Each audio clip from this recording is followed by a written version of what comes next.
Hey y'all, hey, welcome to Thuggin' It Out first interactive episode. Thuggin' It Out is a platform where we create a safe space to acknowledge, experience, and overcome real life issues in a positive and healthy way. So I have a bunch of ladies on a panel, and we're gonna start off by just doing introductions. And you go, whoever want to go first, you can just go ahead and unmute. You can say your name and how did you enter into this mommy game? Personally, y'all already know your girl got 3 kids. I don't know how I ended up with three, but I got three. 12, 12, 4, and uh That's that 12, mommy 4. brain. How old is 5 months? Ryan just turned 5 months, y'all. Like, I had to think about it. After 2 kids, you just do not remember no more. So who wanna go first?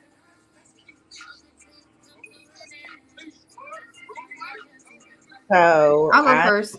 I was just to Oh, say, go ahead. no, go. So I entered mommy here. I just had a baby 10 weeks ago. His name is Paul. Yeah, my first. Oh,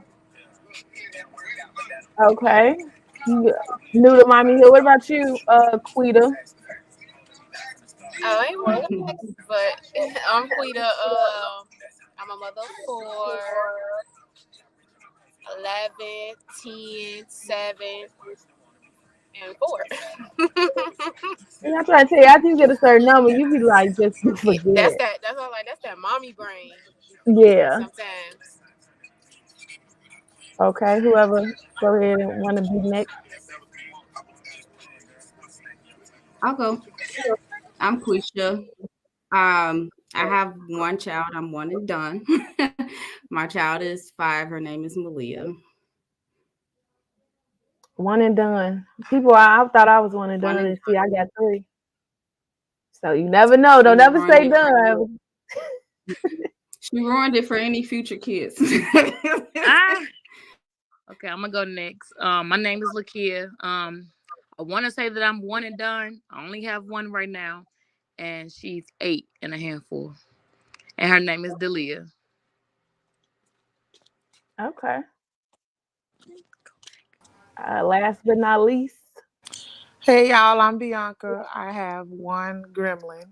Her name is Brooklyn, and she's 4. Okay. Well, that's it for. I guess we still waiting on other people, but they'll come in. Y'all already know my kids. Jamal, Riley, Ryan, and that is it. I'm done. The shop is closed. I don't know about y'all, but I feel like three is a good number for personally me. Some people like Quita, she could do four, but personally, I can You only can do you three. can you can you can get my niece and my nephews one more. Oh Even no, it out. Riley need a sister. Go nah, Riley is enough for the whole house. Like I am not a girl mom. I don't know about y'all girl moms, but I am not. It's I feel like hard. I'm definitely a boy mom. Hard and hard. It's ahead. Send it up. hard. Do y'all daughters got attitude? Like, do Yes. y'all really think Yes. that y'all daughters are like the everybody say like your daughters is your revenge, like Ooh, your give we. back. If that's not the truth, girl, mama been telling me that for so long. But after having Delia, honey, I don't whew, know, cause I got two daughters. My oldest daughter act like me, but my youngest daughter, she have an attitude up this world. It's crazy. I don't know. agreed. Brooklyn, she's a Virgo, so I feel like she act like one, and we don't. I don't do well with them, so we just always butting heads because she got a mouth on her, so it's a challenge at 4 years old. That's Yeah, like my little Aries. yeah. My daughter Capricorn, and I think I never got along with like Capricorns in general. And with her, it's like one of the things was like, baby, like me and you finna fight because I'm not gonna do this with you. I And heard she they Hmm. was. just, I heard Capricorns was sweet though, but they They just push not. people. They not. Cause I I got never a met no sweet Capricorn. yeah, I got a Capricorns are sweet. Now the son Tata, the oldest one. He a Capricorn and he's so sweet. I never met a sweet Capricorn. Never. Mm. Mm-mm. That's like the first person I heard. Everybody think Capricorns are like crazy. I sure thought they was sweet. They is evil. They evil. not. They most definitely will test your gangster. Yeah, It's that's why I did not want another girl. If it's kind God of gave me like, another girl, she would have left at the hospital. yeah, I agree. It's kind of like looking in a mirror, like, but it's like a 2 or 3.0 version of yourself. So Leah, she's a Cancer. She's a ball of emotions, like Mm, crybaby, ball of emotions. Um, she got that only child syndrome. You kind of, I she's a fashionista, and I swear at that age I don't remember caring about what I wear. Like I don't know what's with this generation, but me and her have arguments every morning about what she want to wear to school. So And it's but yeah, crazy ball because of emotion. Yeah. Riley is the same way. Whenever I put Riley on jogging pants, she have a whole BF. Like she say, "That's ugly. Why am Mhm. I wearing jogging pants?" Like, girl, what's wrong with jogging pants? I feel like that's just the girl in them. You know, you got Hmm. that one girly, and then if you have another one, you 9 out of 10, that one just gonna be like, okay, I'll wear joggers. It's not a Hmm. problem. Like it'd be a total fight for her to put on jogging pants. It'd be like, girl, what is wrong with that's ugly. Mm-hmm. Brooklyn is Like, a mixture of both. Like she one minute she wanna wear a little wedges, the next minute she's a sneakerhead. So she going on a Nike app, all these shoes coming out. I hearted them. That's what I want, mommy. Like this is every month. She needs some sneakers. So it's definitely a challenge. They all got their little personalities, but stuck with them. we You got just stuck with them, But they make life worthwhile. and we just go head into a mental check-in. I know being moms is kind of overwhelming for me. I feel like sometimes I got a handle on it, and then sometimes I feel like these kids be running circles around me. So just a mental check-in. How are you? Because I know sometimes as mothers we get overlooked. It's not like how you doing. Like how are you? Mentally, physically, and emotionally drained. Like for real. It's the care in you as being a mother, and then it's like they hurt your feelings sometimes, and then you have to cry that out because they your child and you can't do nothing to them and stuff like that. So it's rough. It's hard. It most definitely is because they challenge you every day. Yeah. I agree. It's hard. Some days I feel like I'm okay, and most days it's just like, what the fuck am I doing? How did I didn't agree to this. Like, I really like, I don't know. I just be winging it. I don't really, it's no rules or guidebook on how to raise a kid or how to be a mother. So it's difficult. They emotions all over the place. And then the dependency, and you have to make sure all the things are done. It's hard for sure. Yeah, it's a challenge, you know.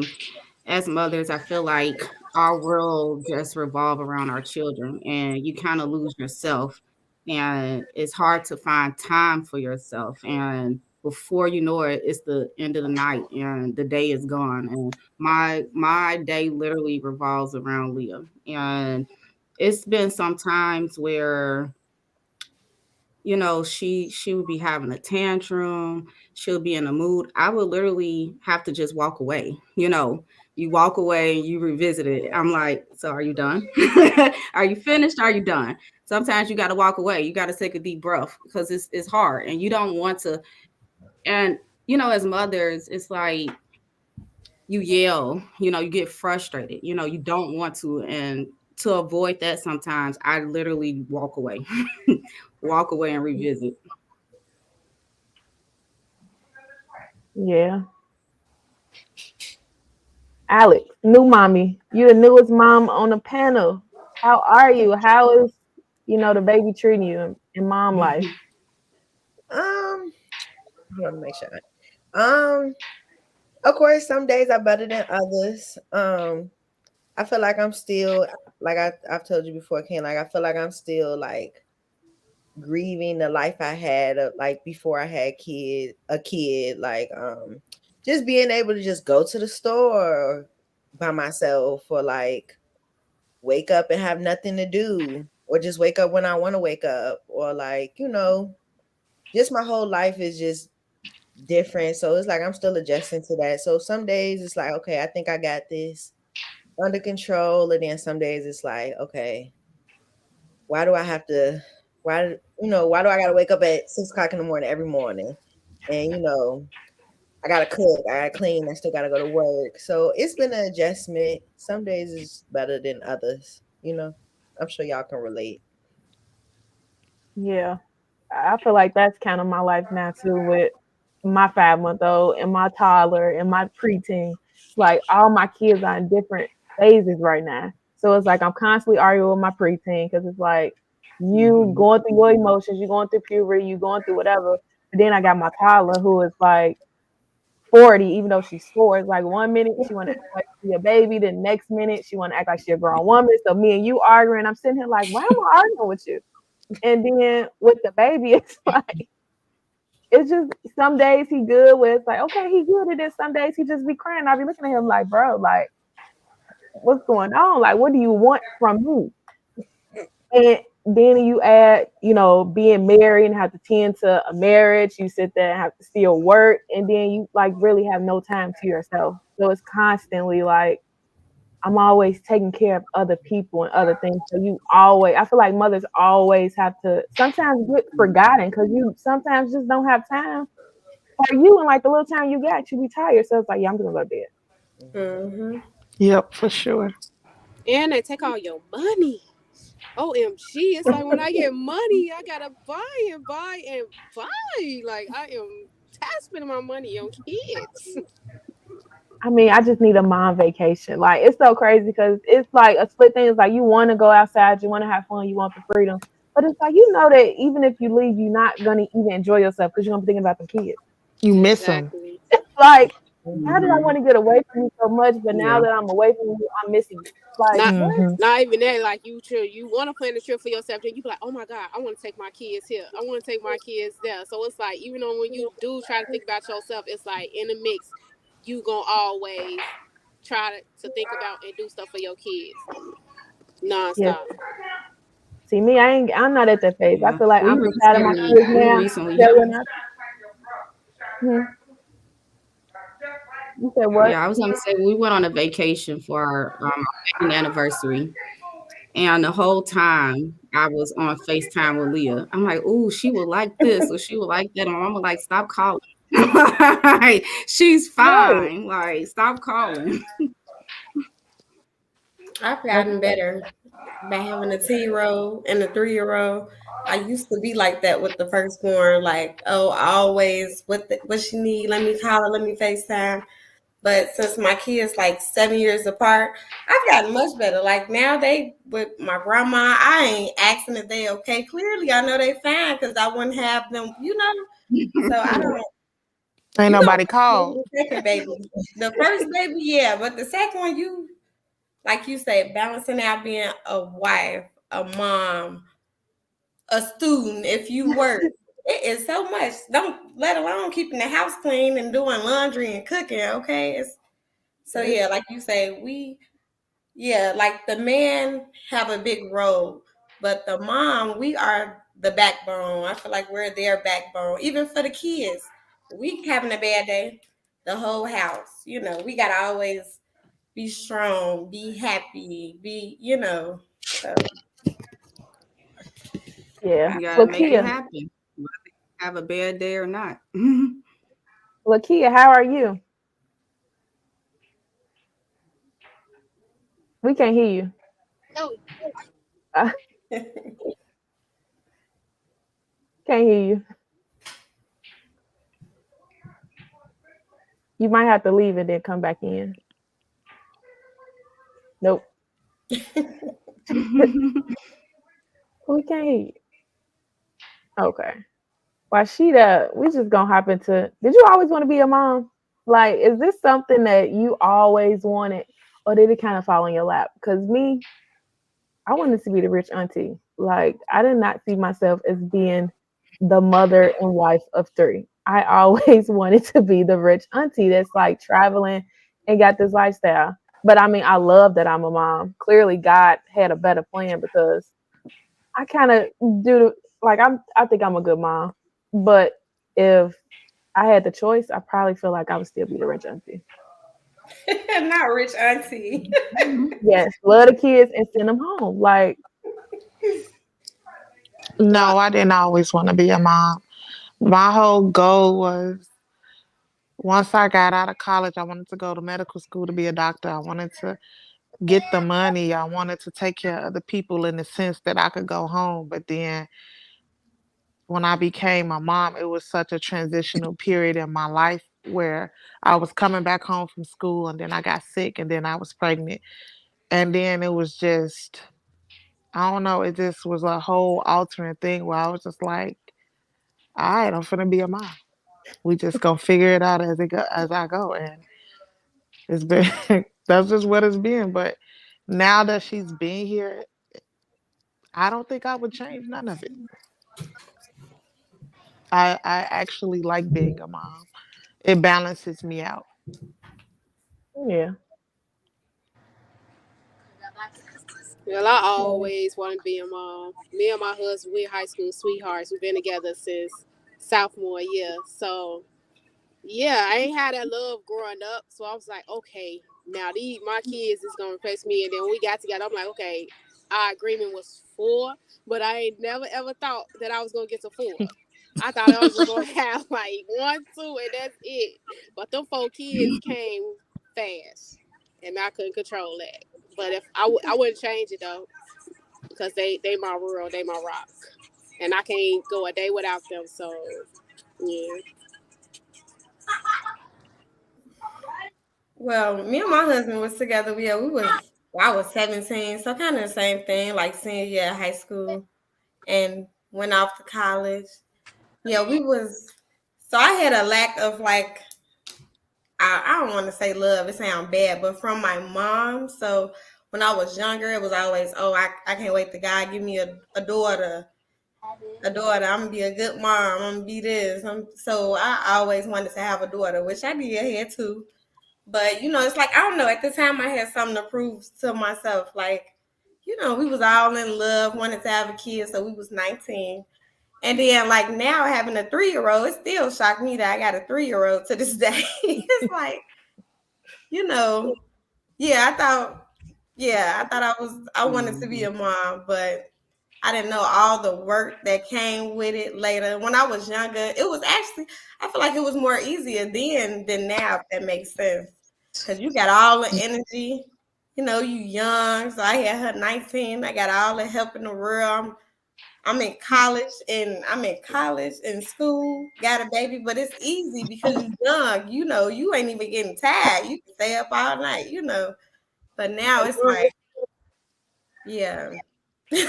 Yeah, I don't want no more. But Mhm. maybe one more. But then it's like, man, am I too old to have kids now? So I don't know. It's either now or never. And right now it's like, see, when we get older, now you thinking, now you putting the future out. You know what I'm saying? You thinking more. So it's Yeah. like, I have another kid. Mhm.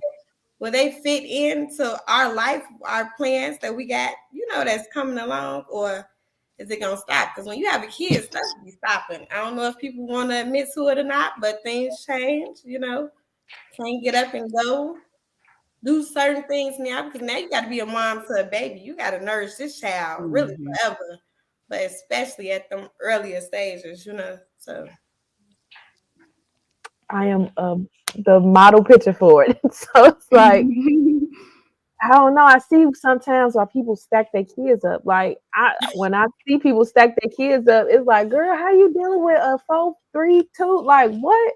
But I understand it because it's like at a certain age, you're looking like, I don't want to do this baby face no more. It's like no, I'd rather we all like, oh, we going somewhere. You go get yourself together. You go get yourself together, and it's but when a baby, you gotta sit there and worry about diaper bags and nap times and what you gotta change the diaper. It'd be like, oh my god, I just missed when we could just get up, like round y'all up and let's go. yeah, It's totally different. And then it don't have more than one kid. Now the little one's trying to keep up with the bigger one. It's just like, yeah, like the 10-year-old do her own thing. You know, she a 10. Now I got 3-year olds, so it's a difference. But ain't no we can't adjust to. But you be like missing those little baby stages though. Some people do, cause I know I I do. don't know more. And my I'm baby, ready for her to be 10 too. no, for real. My baby only 4, and that was my last child. He's only 4, and then he like, okay, I could do everything myself. Like I tried to zip up his coat. He like, I could do it myself.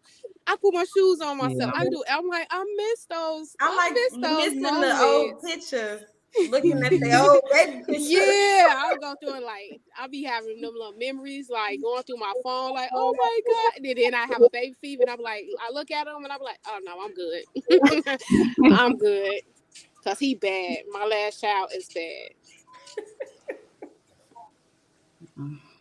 Well, I'll go. I think I always wanted to be a mom, but I wasn't like pressed for it. Like I thought like, when you're in your 20s or whatever, it was cool to say like, oh, I don't got no kids, this and that. But then as time started going by, it's like, dang, I really want a family. I want a kid. It's cool then, but then once you see all your friends and your family with, their own kids and family, it's like, okay, I'm ready for it. So my husband and I, we were together for like 7 years before we got married, and we never had a baby. And it wasn't for the lack of prevention, it just didn't happen. So I swear, as soon as we got married, I don't know. I must have got pregnant somewhere in between the ceremony and the honeymoon, but it was like it was like marriage, and then I found out. So we got married like in October 2017, and then I found out in December I was pregnant. So I don't know. Maybe it was God's plan, but that's just how it happened. But after a while, it's like I was ready. I wanted my own child. I was a dog mom, and Bianca, can you know this, for 10 years. Oh, I'm like, I'm ready for a real baby. So, and I was the type, I always wanted, I always had this fantasy. I always wanted to live in the suburbs. I wanted the picket fence and the yard and this and that. So I always wanted, it's just I wasn't too pressed about it. Like, when I was kind of like in my early mid 20s. And then when I got like to mid 20s or so, it was like, okay, everybody has a baby now, like I want my own baby. But it happened, I guess, when God said it should happen. So, but don't get me wrong, I'm not one of those ones like, oh, we're not having a baby before marriage. It wasn't for the lack of trying, it just happened the way it happened. So You say everybody had a baby. For me, I was the first one with the baby. yeah. So I always wanted to be a mom. So timing, this wasn't maybe the exact time. I planned to have, waited another year or two, but it just kind of happened. But I always wanted to be a mom. At first, like when I first had my baby, I don't know, it was just like, should I have waited longer? Like, did I make the right decision? But like now I feel like y'all said, I wouldn't change it. Then again, I probably would have waited another year. I would have. But yeah, I always wanted to have a family though. I don't think I used to say like, oh, I want like 3, 4 kids. I don't think that's for me. Okay. I would be 2 and done. I don't. Yeah, So you want one more? just one more, just so he can have a sibling. I said you should have that baby now. Don't wait like I did. I'm for real. Thank me later. Now I Yep. must say I feel guilty because although I'm not having no more children, but sometimes, I feel bad because she by herself. And once she started kindergarten this year. And once she got into kindergarten, she started to really notice, like, everybody else have siblings. Like, where's my brother? And where's my sisters? And anytime she asks that, I always name off all of my cousins' kids. These your Oh brothers. my God. So I do feel bad. We even like kind of mess with the idea because I feel like I'm too old now to have another child, because I had like complications even when I had her. And so I'm of an age now, I felt like, I'm too old, or, I'm scared to do it again because of the complications. So we even messed around with the idea of, and then I was like, well, if I have another baby now, he's 5. Like, they're not going to play for real. They're going to be in a different, stage in their life. So we messed around with the idea of, what if we adopt someone or whatever, her age. And then we thought about it. I'm like, Norma Leah should be like return to sender. I didn't ask for this. Like, so I don't know, but I do have like this guilt, like, she by herself. So Lakia, you got an only child, don't you? You only got one. I have only one, so it's just Delia. But when people ask me, do I got only one child? Like, I promise you, it take me a minute because I don't feel like I got just one child. Like, she's so busy. She just keep me on my toes. I, I'm trying to tell you, this girl is different. This generation, these kids is different. I'll be like, oh, but I always wanted to be a mom. To answer that question, I did. I always wanted to be a mom, but not only did I want to be a mom, I wanted the family. Like, I wanted a big family. So when I had Delia, she was pretty much playing. I waited like 8 years, like, yeah, like about 8 years, and then me and her dad were talking, and then I eventually had her, and I was about 21 at that time. I was like 21, and ever since I had her, I kid you not, after I pushed her out, I was just like, I want another one. Now, if anybody know, they know that I don't like shots, I don't like pain, and none of that. So all that was like a lot for me to be like, to consider, be like, again, again, mm, like, let's go. Like, I need another. Like, she came out, she was just so beautiful, and I just fell in love. But now I be looking at, I'm like, no way in hell I can do this again. At my age now, that's a whole lot. I guess nervous and scared about that I didn't even think about twice about back then. Like, yeah. And I do feel guilty at times about not giving her a sibling because like how I'm not sure the one in the top was, I can't remember your name at the top. You said you felt guilty and your child was like oh always yeah. and they wanted sibling. That was Galia. Galia would literally cry to me. Like one time she literally came home crying like everybody got siblings. All of my friends have siblings and I don't have no one. And I said, well, you have cousins. Oh, And usually Hmm. what I will do for her is we'll go to every time she asks about a sibling, we'll go to Build a Bear and we're gonna make her a Build a Bear. Which are you want? Put the heart in it, go get your birth certificate. There go your sister. You got twins right there. There you go. And that's how we did. But that Yeah. worked so weird. So now she just like, hello. Like one time we were on a plane and she was like looking like as she was looking for a man for me, girl. I was like, oh, I she not when I the plane was tickled. Like she's a character. She's a character. So like things that she had said, how my people was like, oh, wow, she funny. But yeah. how old is she? She's 8, but she's been like this big character since she could talk. Like she could talk before she could walk. So yeah, she been running that mouth since she was able to.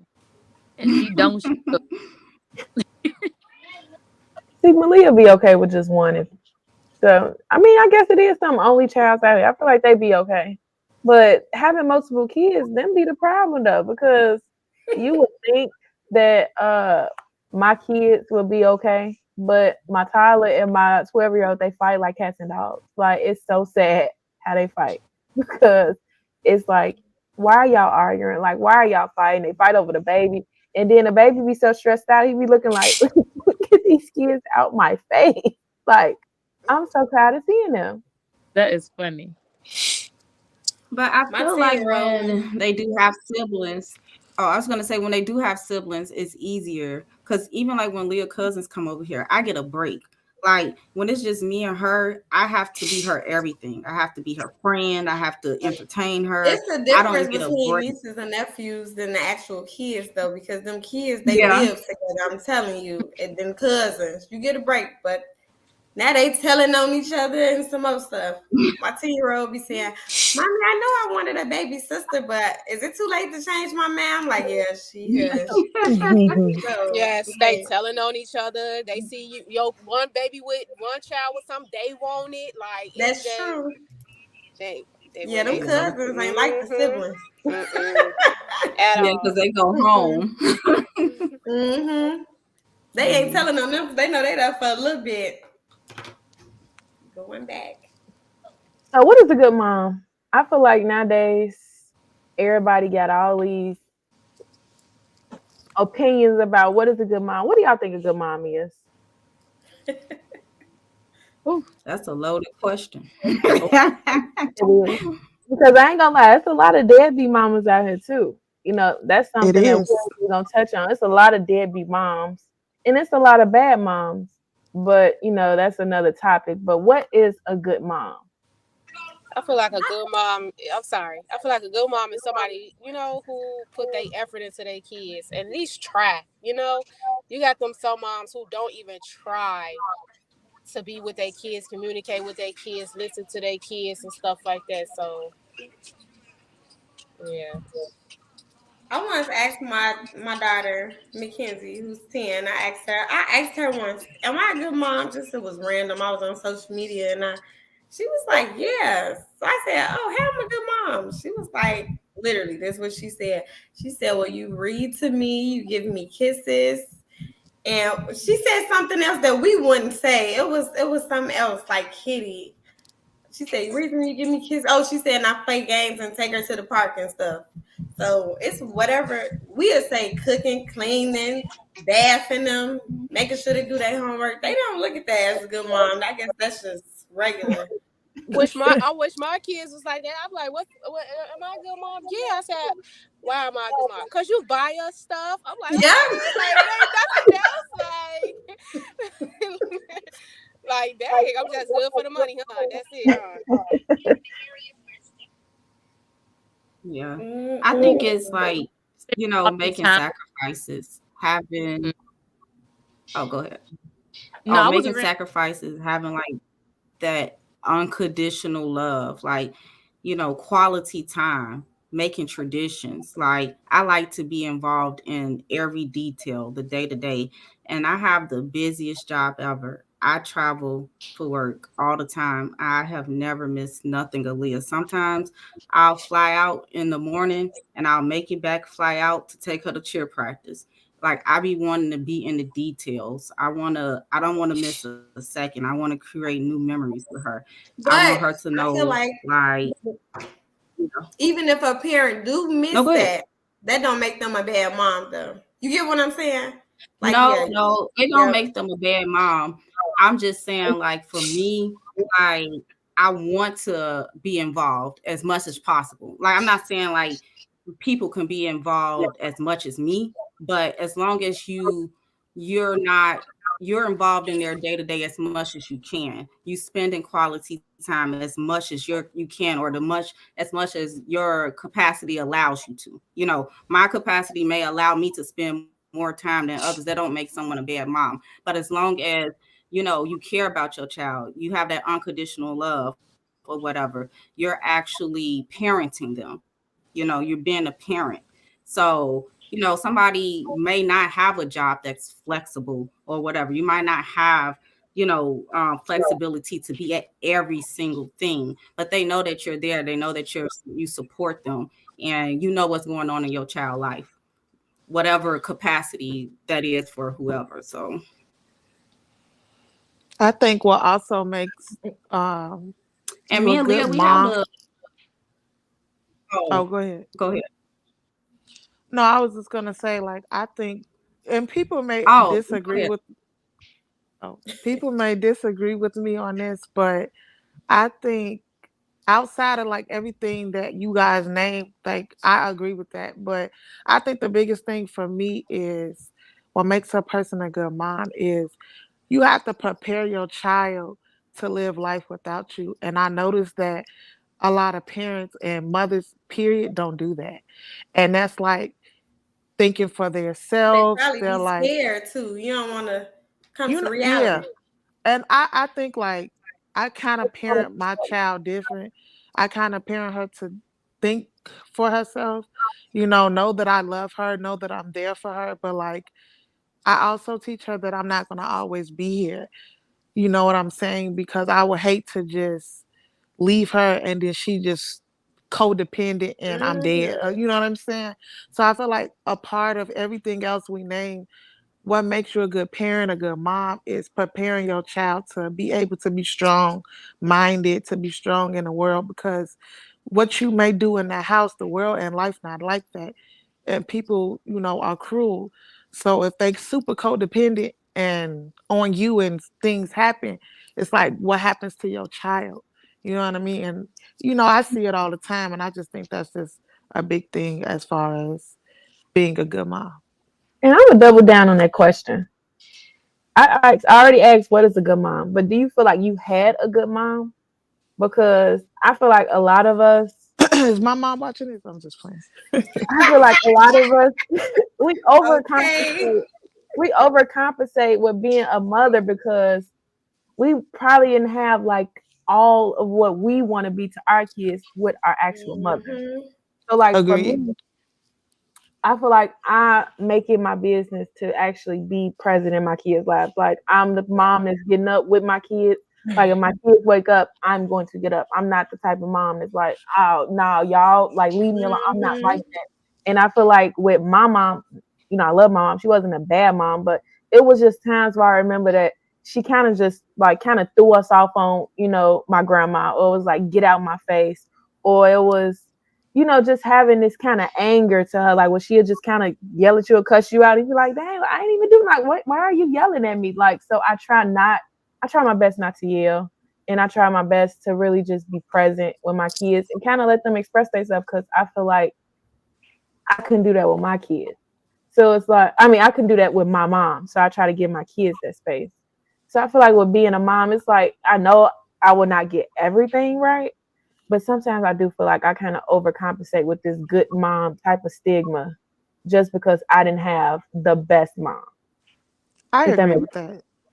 I definitely agree with that. Like, I wouldn't say my mom was a horrible mom, but as an adult now, and I think as being my own woman, there are things that I saw that as a woman, I'm like, yeah, I would do that different.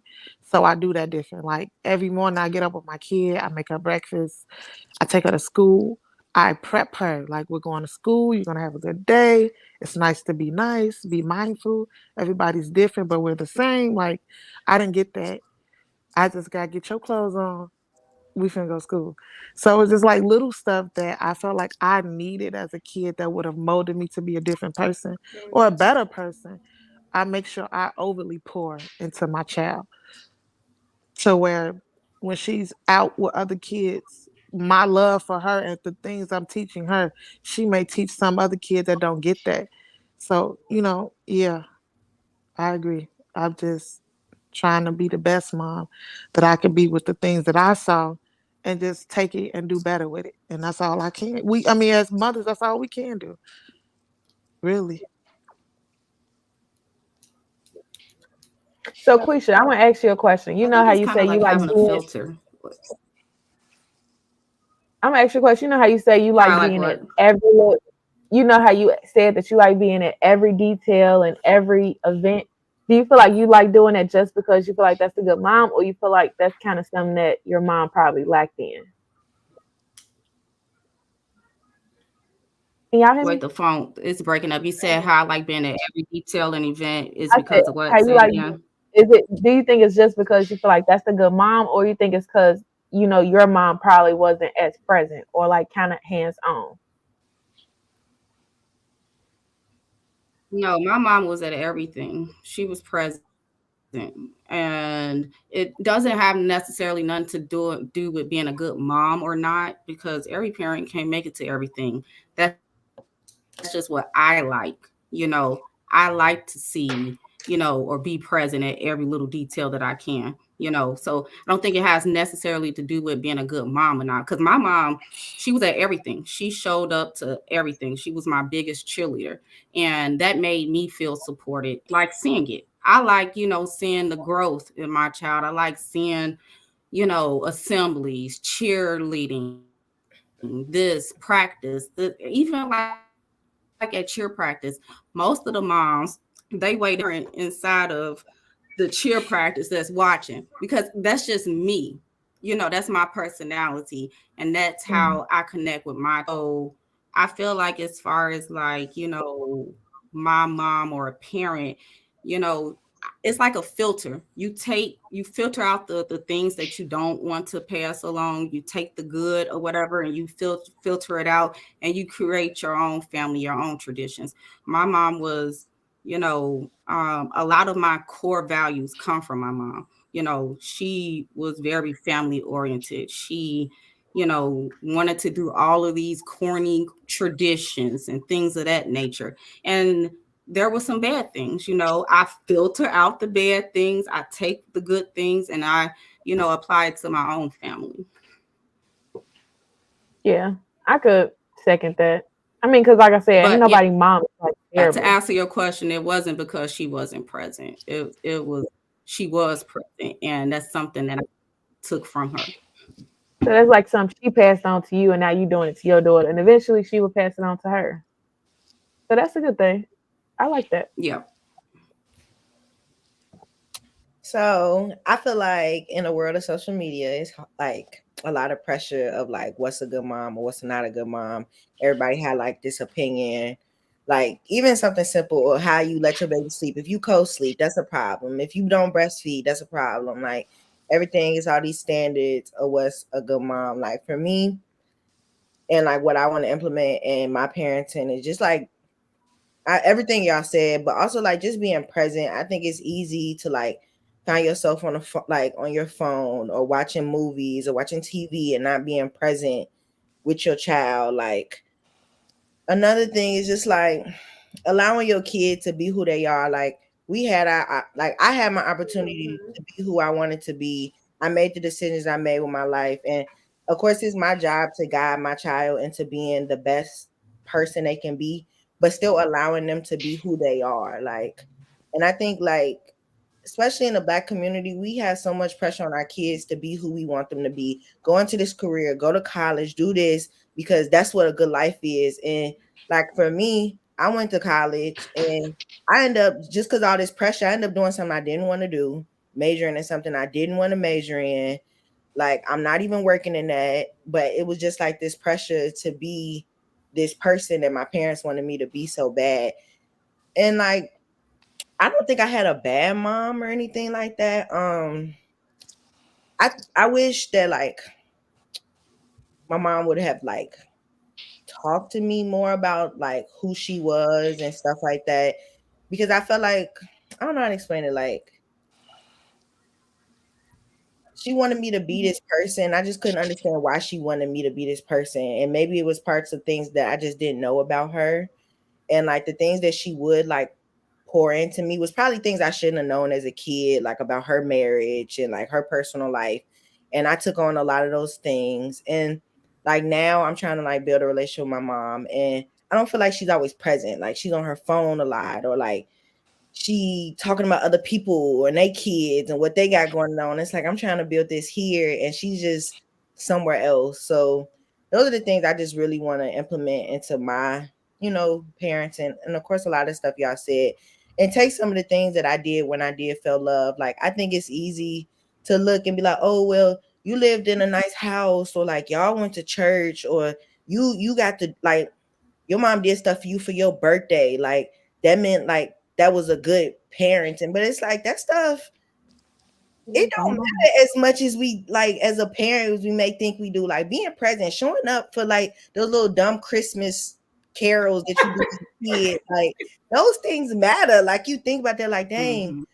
I never showed up to any of my little Christmas shows or none of my talent shows, or like she just wasn't there. And it's like, yeah, she might have took me to a water park, but like those other things, like what about those moments too? So it's like, but I get it, we all like parents, we mothers, we gotta work. And that just is what it is. And you get home from work, you tired, you don't want to go do that Christmas show at 6 o'clock at night with all them little kids. I get it, but as a kid, you don't think about it like that. You know what I'm saying? You just like, dang, I don't got nobody out there for me. You know what I'm saying? So I Yeah. just want to be present in the moments with my kid. So You yeah. know, you brought up a good point with the whole phone situation. My daughter had to teach me like being present don't mean just being there physically. Like she would tell me, no, put your phone down. Like I would have to leave my like when it's me and her time, I have to go put my phone on the charger. She would take my phone and put it down. Like, no, like put your phone down.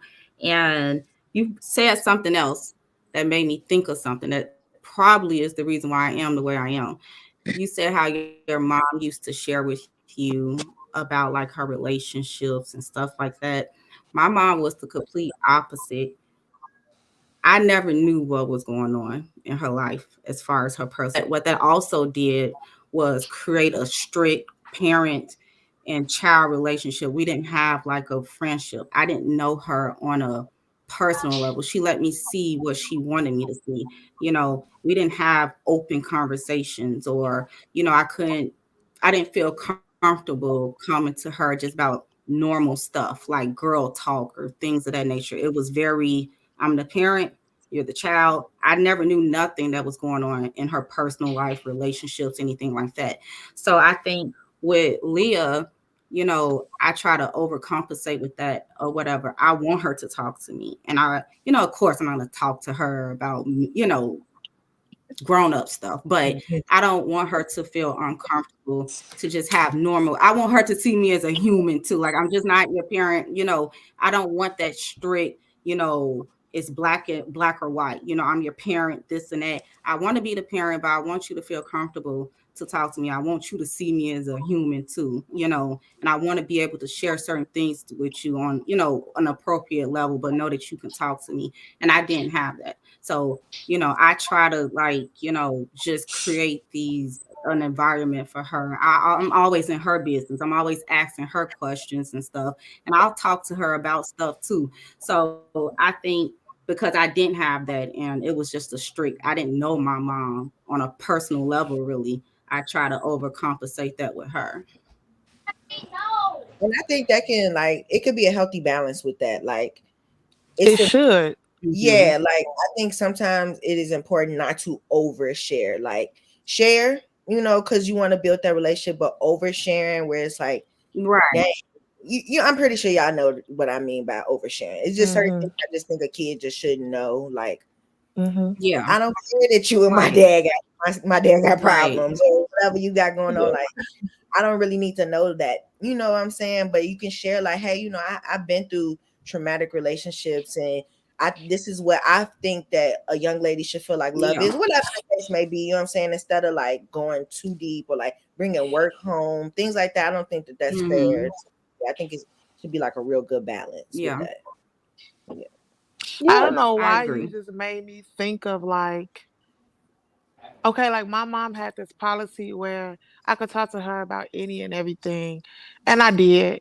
And then as I got older and I saw things, I started to realize like, okay, I'm a little different from you. You know what I mean? Like things you may deem acceptable, I just feel like, okay, that's a little much. And we are very night and day. And I love her.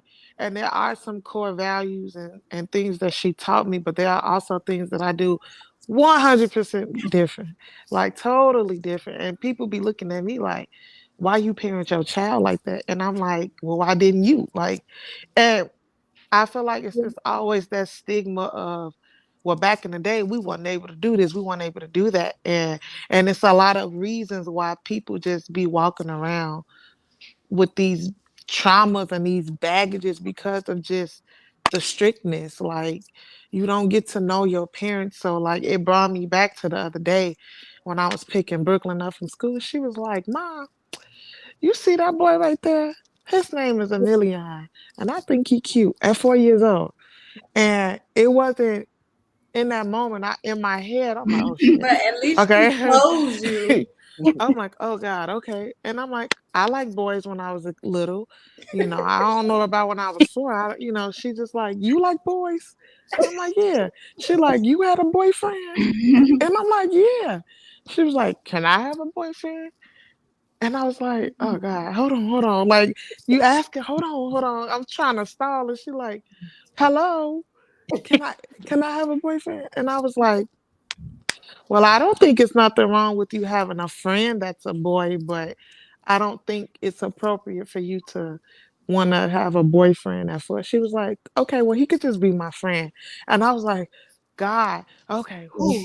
But in that moment, you know, you just made me realize like she really felt comfortable with sharing that with me at 4 years old. It's just a little thing. So it's letting me know like the type of relationship that I want to have with her as far as us being mother and daughter. She's comfortable with me. She trusts me with little stuff like that. And it's just like I knew I had that policy with my mom growing up, but I don't know if I entirely felt like I could trust it, if that makes sense, for whatever reason. Mhm. So y'all just made me think of that. But yeah, y'all, Yeah, sometimes it'd be a catch. Your mom be like, just tell me. And then you like, okay, let me share. The next thing you know, you in trouble. You like, wait a minute, you just tricked me. yeah, Hey, I was caught off guard so bad, like, oh God, a boyfriend four. And But I that's had to flip it though, like, okay, you can have a friend it that's was a the boy. redirection. Redirection. That's all you got to do. That's what these kids need. Because sometimes they don't really know it. They just little kids. So it's like you got to just redirect them, and they'll just be okay. But it's hard too because everybody parent their kids different, and some kids are more exposed to things that you kind of try to shield your child away from. So it's like you fighting a war trying to keep your child innocent and a child while they can be one. And there's some kids that my daughter interact with on a every day that I feel like is too grown. Like she got one kid in the class that's like 80. Like that's how she act, like an old lady. She know too much. She told Brooklyn like if God wouldn't let her see her turn 5, like stuff like that. I just be like, okay. And then it's another little girl who like 20. She ski in the classroom, and I'm like, oh, we don't do that. So it just be like it's hard because other people parent differently. I ain't lying, y'all. That little girl was ski. I was I ain't scared, gonna like, lie. uh-uh. I tried to do everything different. Like my mama was real. She was real strict and a whole bunch of other stuff. But the strictness caused me to be sneaky. You know, if because one thing I learned, we gonna do whatever we want to do. I was just telling my husband this, so it's best, if the kids talk to you, got that relationship, tell you stuff. Like I feel like if we teaching them well, whatever your well is, then they'll be okay. Like yes, like and even though my mom was strict, I kind of thank her a little bit now because looking at others, like, they ain't like them people. We all grew up together. I'm totally different. Like, so then it's like, was she so bad or was it for me to be great or okay as an adult, But I do know that, like when you said the kids know ski, it was once in the car, had the radio on, and like one of them nasty songs came on. I changed it real quick. But I was thinking, like, my parents did the same thing to me. I already knew the song as a kid. But you ain't go. So it's funny because I said, I bet she already know this song. But whatever. Mhm. Don't listen to it around me. You know what I'm saying? Mhm. Y'all remember like 3, 4 years ago when JoJo Siwa was popular. I don't know how old the kids, but just comes to find out JoJo Siwa is gay and she like girls. So I know once my baby told me like, I know she had like a rainbow thing on her wrist. I'm like, what's that about? She's like, oh, me and all my friends got this, JoJo Siwa. I said, oh, okay. And then 3 days later, oh, mommy, did you know she had a girlfriend?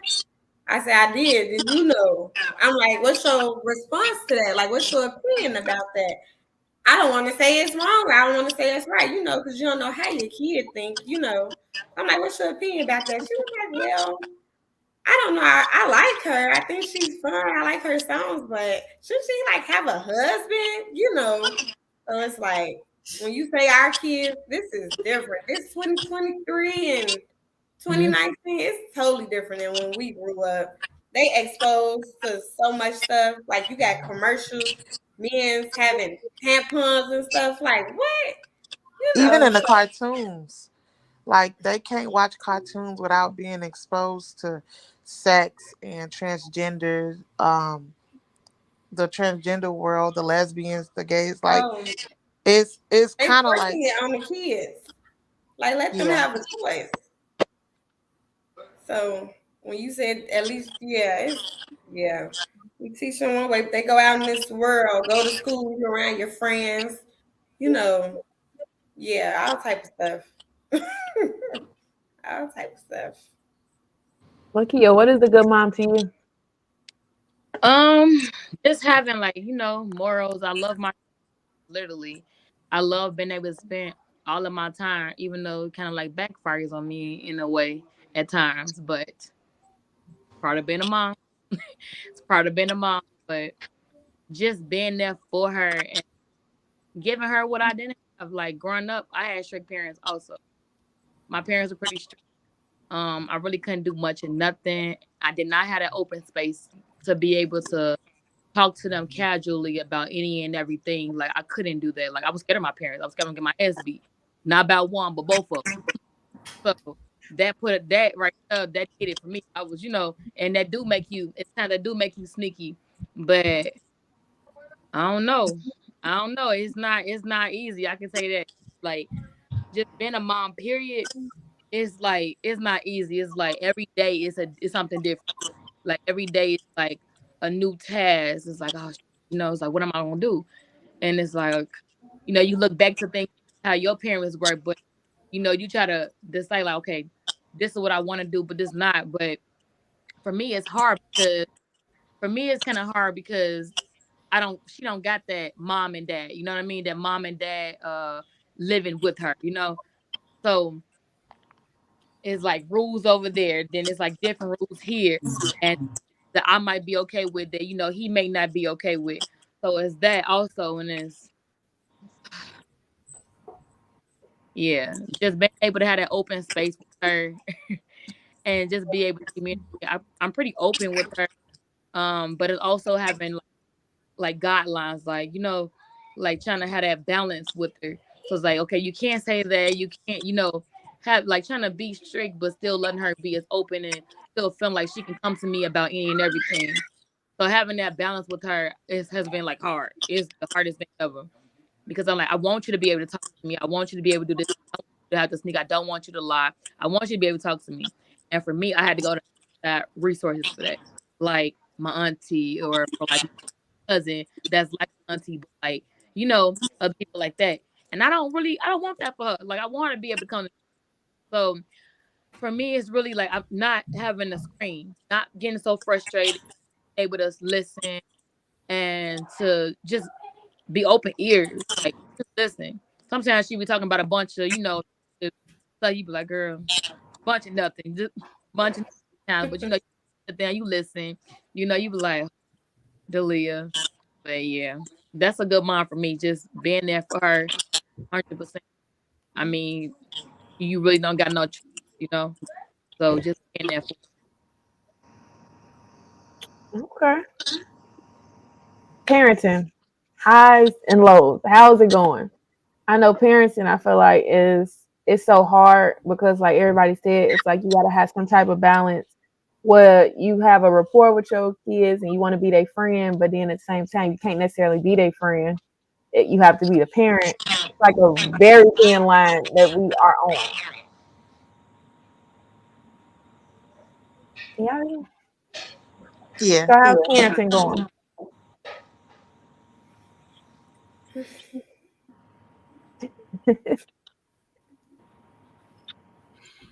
I could start off. So You can go ahead. wait, I can't hear. Y'all hear me? We can Yeah, hear I can you. hear you.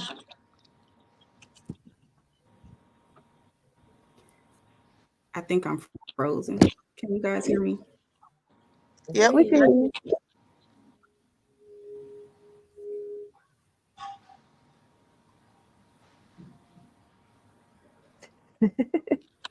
Maybe it's my internet.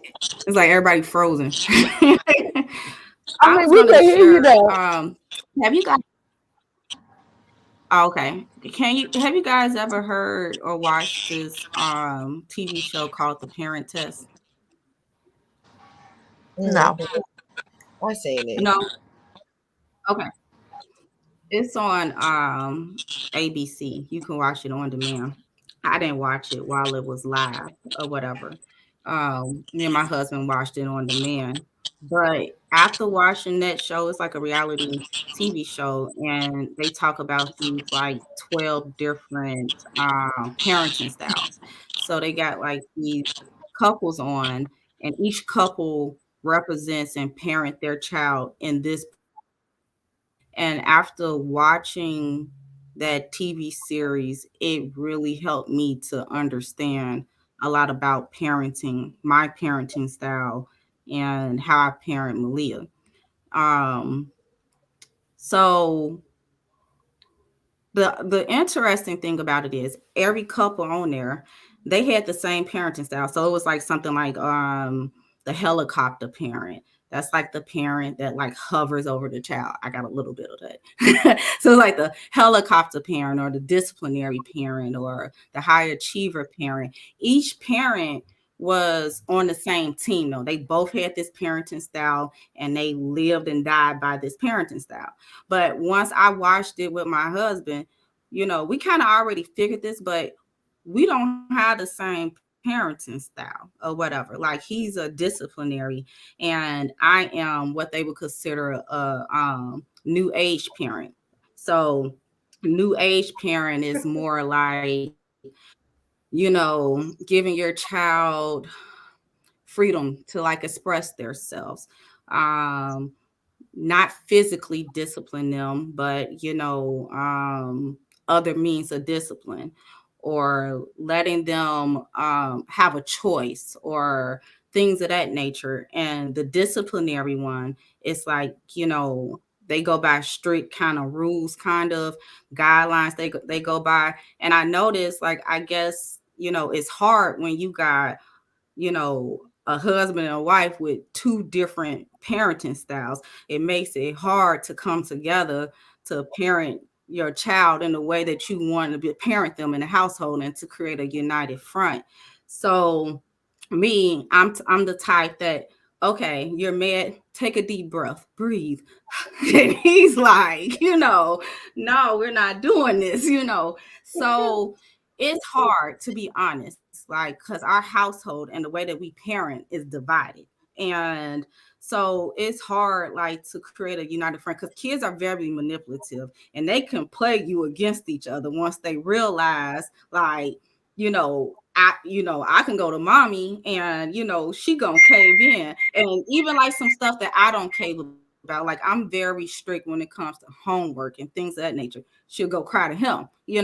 So we're trying to basically find this balance. Like, how can we combine this disciplinary parenting style and this new modern parenting style to not pull her in different directions and to come together as a united front? And so it's like, what we try to do, and I'm be honest, we don't do this all the time, but in theory, what we try to do, even though if I don't agree with something that he's saying, or if he don't agree with what I'm saying, you know, together we'll have this united front. But once the door closed, I'd be like, now you didn't have to do this or this and that. But it's hard. It's hard. See, my mom, she was a single parent. You don't have to worry about another person's parenting style, because you're the head of your household. You don't have to come together on how to raise your child. And we don't talk about stuff like that right before you get married. Like, how we gonna parent it, religion, things of that nature. A lot of stuff don't cross your mind until you get into it, and then clashing and bumping heads or whatever. So it's it's difficult or whatever. We're kind of like trying to work through it, but I would say like the highs for us, we both have Malia's best interest in her. We both go 1,000% for her. We both are, big on education. We both are big on like, you know, just spending quality time with her. We do silly things like, he likes to DJ and, in the family room, and me and Leah dance, or we connect on a lot of stuff or whatever. The lows is just the different type of parenting styles that we have, because I don't believe in physical discipline, because of what I guess I experienced. It's one of those things where, man, you got your ass beat as a child, and you kind of like, you For kind of no like, reason sometimes. huh? I said for Say it no again. reason sometimes. Speaking for myself. Right. Somebody If else you needs to blink do too something that hard, my you know mama what I'm beat saying? me.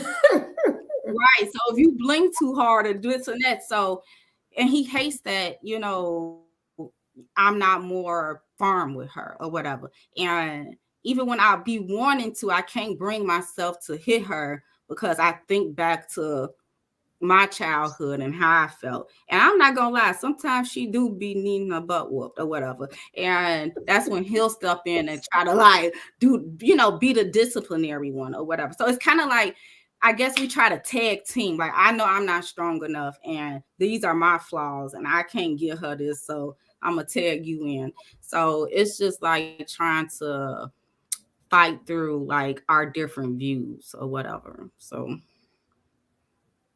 but yeah, y'all should watch it. That show is very interesting. I learned a lot about myself and the way I parent her. What's the name of the show again? It's called The Parent Test. It's on ABC, but you can like watch it on demand. Okay, okay. And they put the kids and then they put the kids through different tests to see how they gonna respond to different things based upon how you done parented them.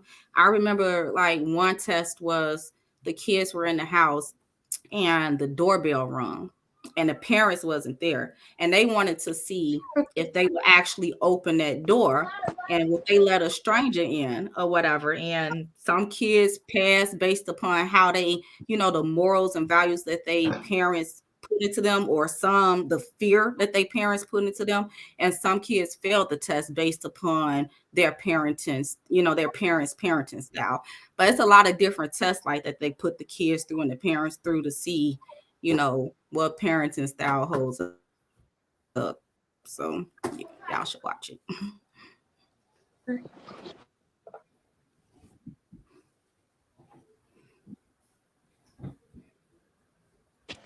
Okay, I guess I'll go. I pretty much agree with what literally everything she was saying.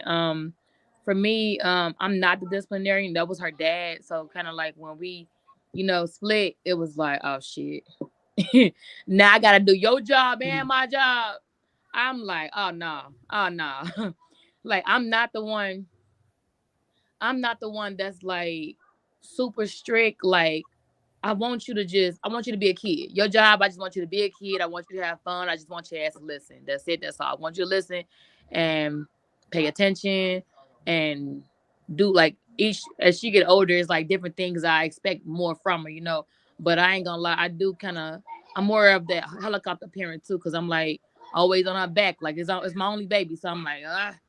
if she go outside and play in the backyard, I'm just like, here, take your phone, take your phone, and I'm Delia. The gate, like the gate lock is just the fact, like it's like in my head, I'm like, oh, so that'd be like the low for me. The high is hmm, just having her in my presence, like having her in my presence all the time, just knowing that, like she good, she with her mom. Like I just like it make me feel a little bit better. At times it's like, oh, because when she out with other people, it's like, okay, what you doing? Like, what she with her daddy? It's like, yeah. So that'll be like highs and lows for me. Because I'm not like the perfect parent. I, but I am. Um, correct myself. Like I apologize when but um, I treat her like I treat her like a human. If that makes sense. Mm-hmm. So yeah. You might be a new age parenting style like me. I and y'all don't judge me about this one, but like he would literally he referred to it instead of new age, he'll like they'll say stuff like, oh, white parent style. Like you need to whoop that girl ass. You need to whoop her. You need to whoop it. And I'm just like, I was a parent that's like, I am not gonna whoop my child. I do not want to whoop my baby. This is my princess. I don't want to whoop her. But she'll do some things and say something, be like, go get your ass over here. You know, you don't do that. You know, had to yank her up a few Yeah. times. Or like public, like when she'll try me the most, like she won't try him. But in public, like sometimes we'll be out in public, like she knows she's gonna get her ass, but she knows she in trouble. Like I'm she knows she in trouble. Mm-hmm. But everybody around, so you can't get her the way you want to get her. You can't get her. So you like, girl, you in that house, you get in the car, I can't. It's like, oh, so like that be a struggle too. Like being able to parent her in public the same way you parent her at home, and like that's Mm-hmm. kind of like an issue. Like, cause I'm like, if you can't parent her the way you parent her at home, you can't parent her like that, and in public, then what the hell? Like, it's not gonna. I just feel like it don't work. So I am the one that do a lot more talking. Like I do a whole lot of talking to the point I mess around, lose my voice, yelling and fussing at. But I don't want my first resort to be always that whooping. Mm-hmm. Mm. I think my low is now having two kids, having a 10-year-old and a 3-year-old, that I think I didn't put higher expectations on my 10-year-old, and it didn't come. I didn't try to do this on purpose, but as we talking, I noticed that like I don't know. I gotta remember she's still a kid, but I think I'm expecting her to be like, what's the example? Like, just say I'm gonna use trick or treating. Her baby, she's gone. Like, she's 10. She's trying to do her own thing. So her little sister, who's 3, is like, wait for me, sissy. I'm coming. She called her sissy. Sissy. Wait for me, sissy. I'm coming. I'm kind of like, why you leaving your little sister? Like, don't do that. You the big sister. Or even like some so small. Like I be making life examples. Like Mackenzie, you are the bigger sister. You have to do right because you have a little sister who's following you, who gonna want to be like you. I kind of do. I be telling her, always do right, mean well, because you have a baby sister who is looking up to you. If you fall short, she may fall short. Kind of, sort of, vice versa. Okay, the 3-year-old do something, I kind of look at her like, okay, she the baby. And now my 10-year-old is like, mommy, why you let Maddie do that though? I'm like, Mackenzie, she's just 3 years old. And it's like, well, she's not just 3. She understands. She know right from wrong.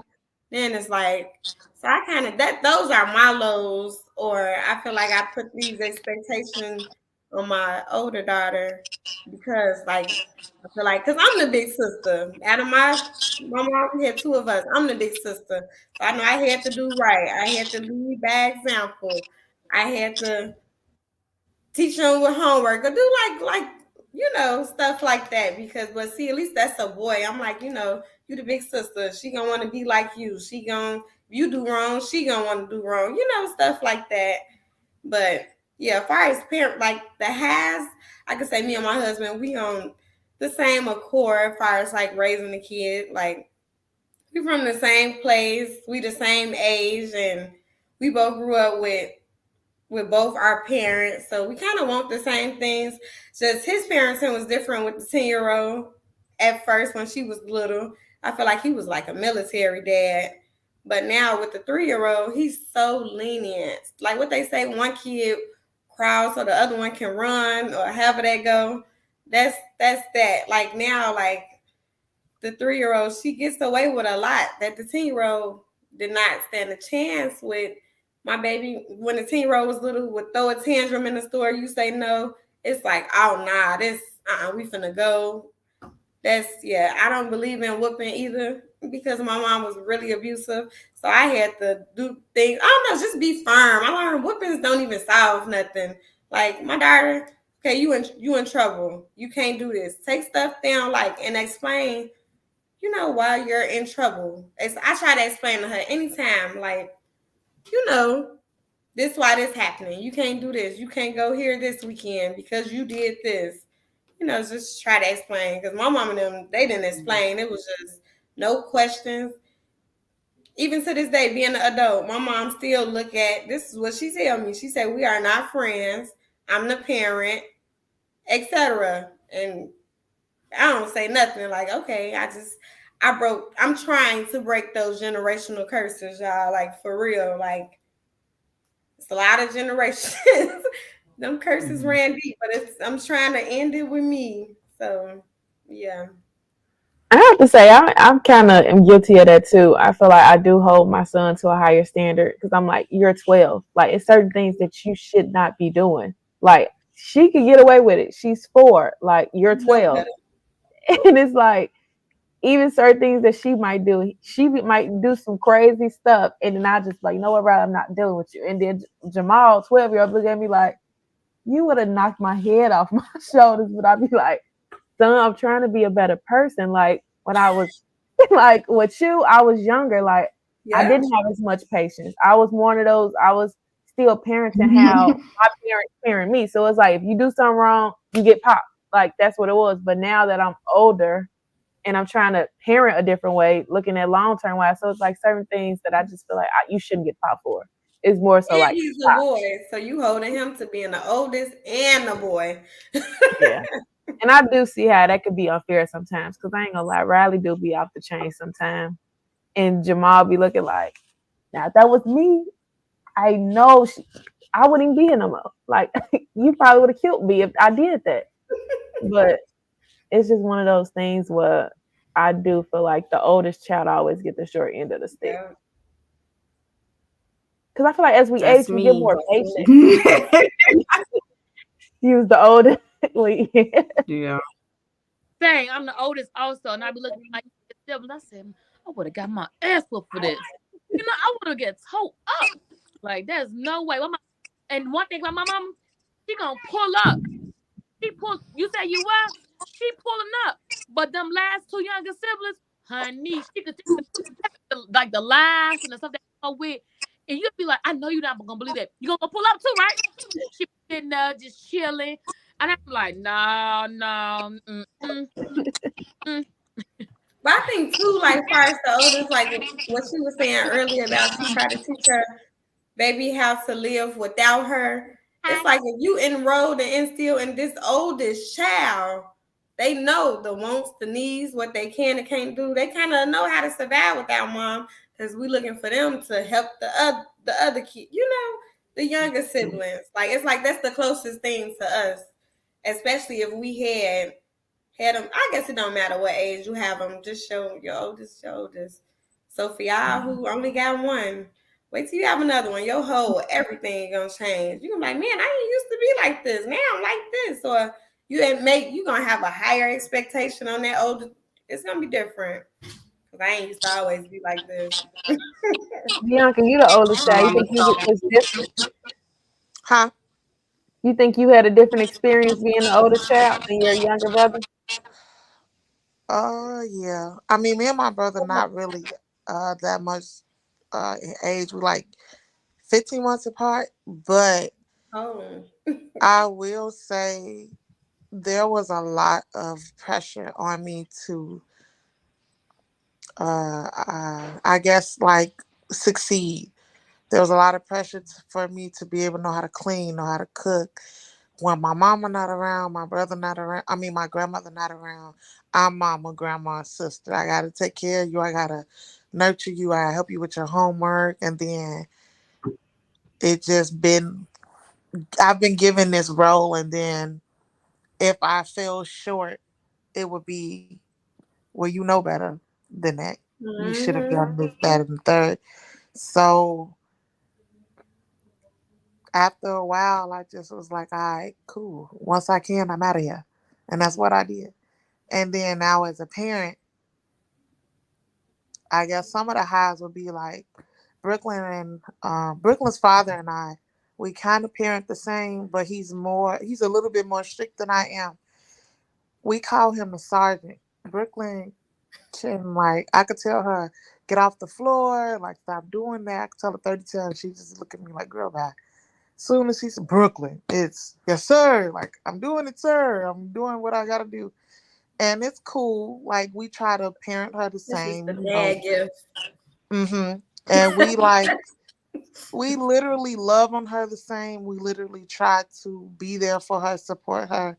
But I think what make it difficult is that he has sickle cell disease, so a lot of the time he's in a hospital or he's in pain. So it kind of leads me to pick up the pieces, and now I have 100% become the primary parent. So usually I don't get a break, and I also do have an illness as well with my heart. So it's like, as a mother, you just don't get a break. So I'm always having to be mother, father, babysitter, your chef, your maid, which is fine. It's a part of being a mother, but like them lows be low. When I need a break and he can't get to me because of what he's going through, it sucks. Like, yes, she has like other grandparents that may want to get her, but it's just not the same. It's not her father. And then it's just like shoes that I have to fill because I don't want her to be disappointed.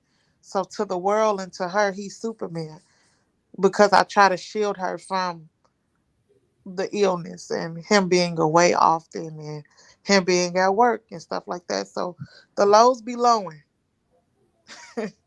They definitely be lowing. But as far as like everything else, we do our best to just raise her the best way we can.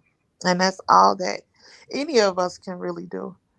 No matter what situation we may be going through or whatever going on in life, you just can't give up.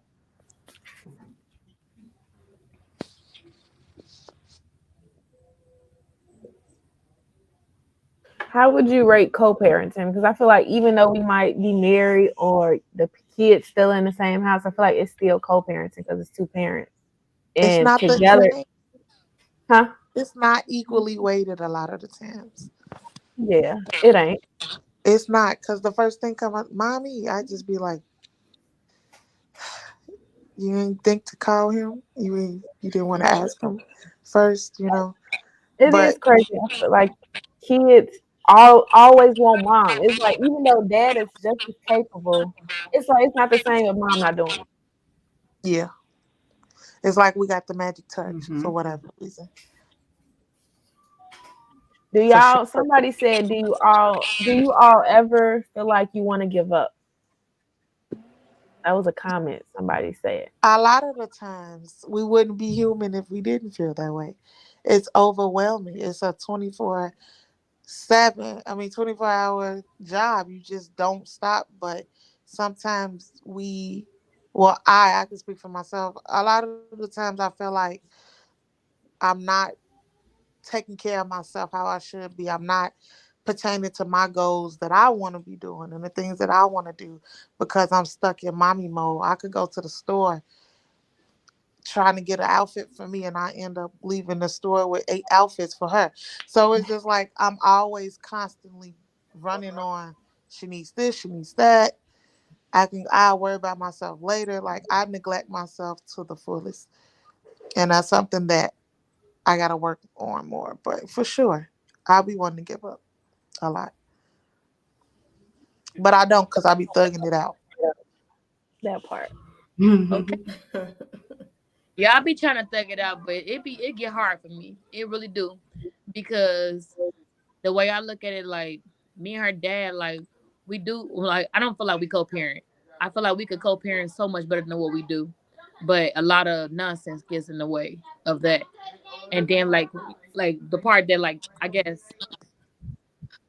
that like hurt, it just be like, shit, I do all the hard work and then you wanna get up for show and tell. Like, what the hell? Nah, motherfucker, you ain't getting it. Hmm. No, we got like no, like no, like I'm sorry, like I do like, but like when he do ask for her, he always gets her. Like he always gets her. But then it'd be like certain times, like when I already got something planned, I'm just like, no, like fuck. Like you just want to play show and tell her like all the time, like, and I'm like even when we were like like versus like living together and then like being like separated, no difference besides the point. I mean, besides the fact that I had a babysitter to watch her. You know what I mean? When I had to go work or whatever, like he'll watch her. But the way we do things, like the kids definitely like tend to mom, like mom, mom, mom, and then it make you feel guilty because you leaving out the house or you got to go to work or whatever the case may be. They, they looking at you like, mom, where you going? Like they want your mama. Yeah. That's one thing I can say is that even like me and my husband, we shed a load as far as with the kids, and it's like even sometimes when I walk out that door, they want to follow me, and it's like when he walk out that door, they like bye, but then it's like, but why you don't want to go with him? Like, but then it's like, no, I want to go with you. Like, Exactly. it's crazy. Kids are just funny. I had just always want to ride on mama's coattails, even if dad is around, and it's Yeah. even But it worse when could be too like it's like a safe space, like we are safe to them, so Mm, that they probably just want to just be around that all the time. Like, and also separation anxiety is real because every time, like today, my Brooklyn is with her father and their family at a function. She done called me about 10 times since we've been on this thing. Her daddy texted me like Brooklyn is ready to come home. I'm like, I thought she said she wanted to spend the night. I thought, that was taken care of. She like, no, she wants to come home with you. She wants to sleep in the bed. Like, she's missing like what we do, like our nightly routine. She's like, I'm not staying over here. They already like, okay, well, we'll just bring her back. And I'm like, just keep her. It's just a little separation anxiety, but it's like safe. We're safe for them, you know? And you can't even fault yourself for that. That's kind of like, in a way, how you doing the damn thing. You're present. You're everything that they want and need because they constantly want to be around you. Like I would question if my baby didn't want to go with me to the store or cry when I left in a way. If that sound right. You know what I mean? Like I would feel like, oh wait, but I don't know. I could go a week without my kids. Mhm. Just go keep Bye. it. I think I could go a week without them crying and screaming like mama, and I'm like, see you later. All three of y'all, like all three of y'all, get out my face because y'all will be okay. I And got somebody, to you the 3-year-old, she's a daddy's girl, and the 2-year-old take advantage of her dad's. I don't know what you want to call it, but yeah, they probably would choose him over me, and it's because yeah, I'm fine with that. Like through the night, if my baby, the 3-year-old, she'll be calling her daddy, Dad, he sleeps, snoring, Daddy. What she saying? I gotta use it, or my tablet went dead. I will wake him up. Maddie calling you. I don't move. Go right ahead. She calling you. Like it's fine with me. It's good to have that break. Do you hear me? Like the summers, our kids would be in Chicago with the grandma. Like now, back then, before I had a second born, now I would do that. I'm done. I'm visiting every weekend. But now it's like it's okay to have a break. That don't make me bad. It's okay because we be needing that.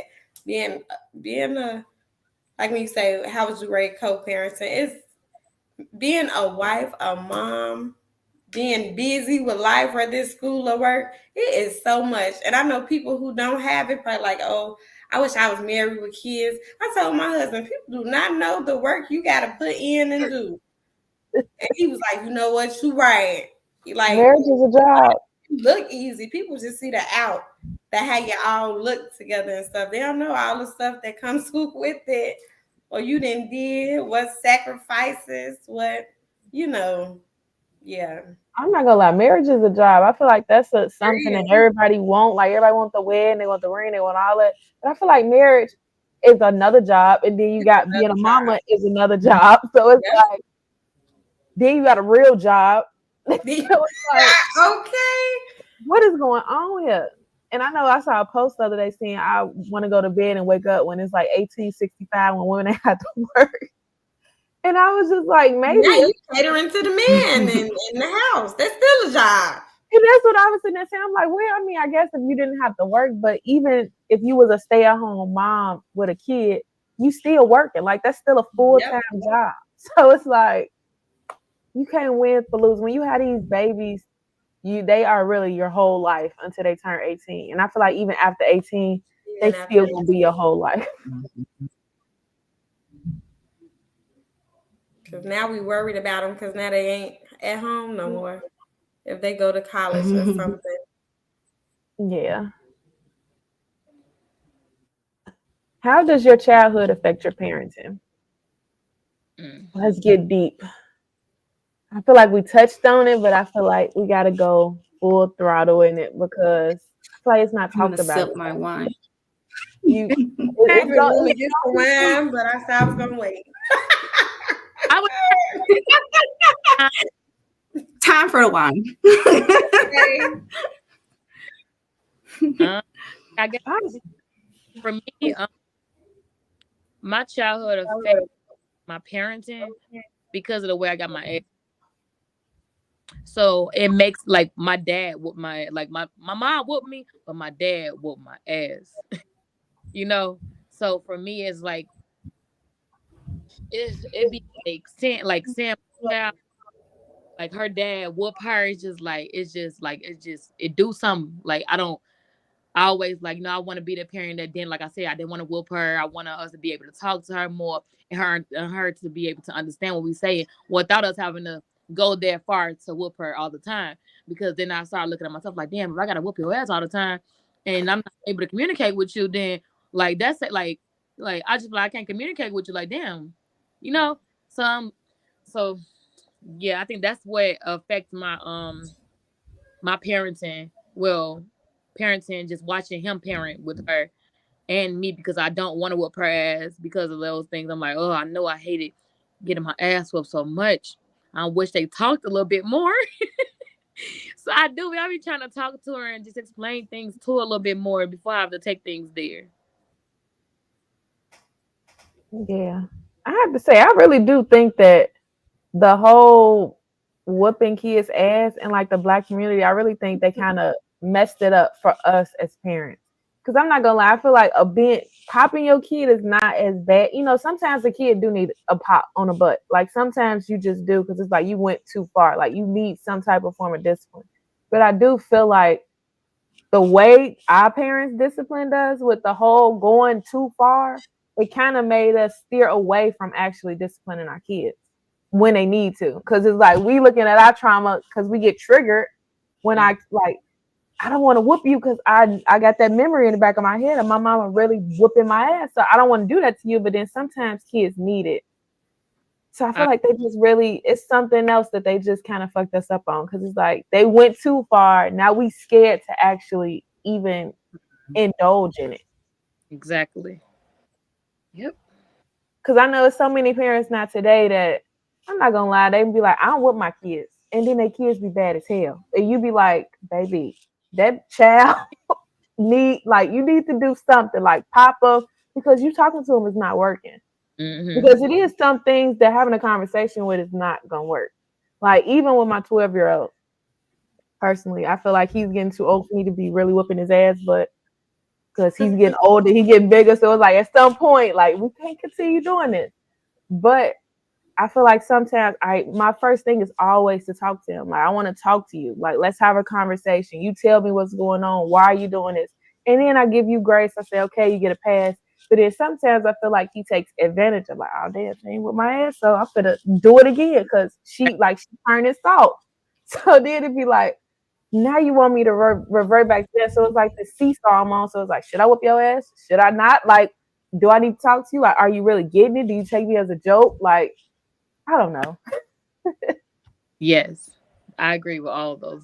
Those literally be my like when I'm going through it's like all type of different things that's going on. I'm like, okay, trying to at the moment it's like everything happening at once. It's like, oh, I'm like, girl, I'm like, I don't want to do that. You know, and then it's like, what the fuck do I supposed to do? And then it's like, you know, you wind up not really doing nothing, but it's like I have to calm down so that I can come to you correctly, and I could be like, listen, what you did is not cool. That's not gonna happen. You do that again, that's your ass.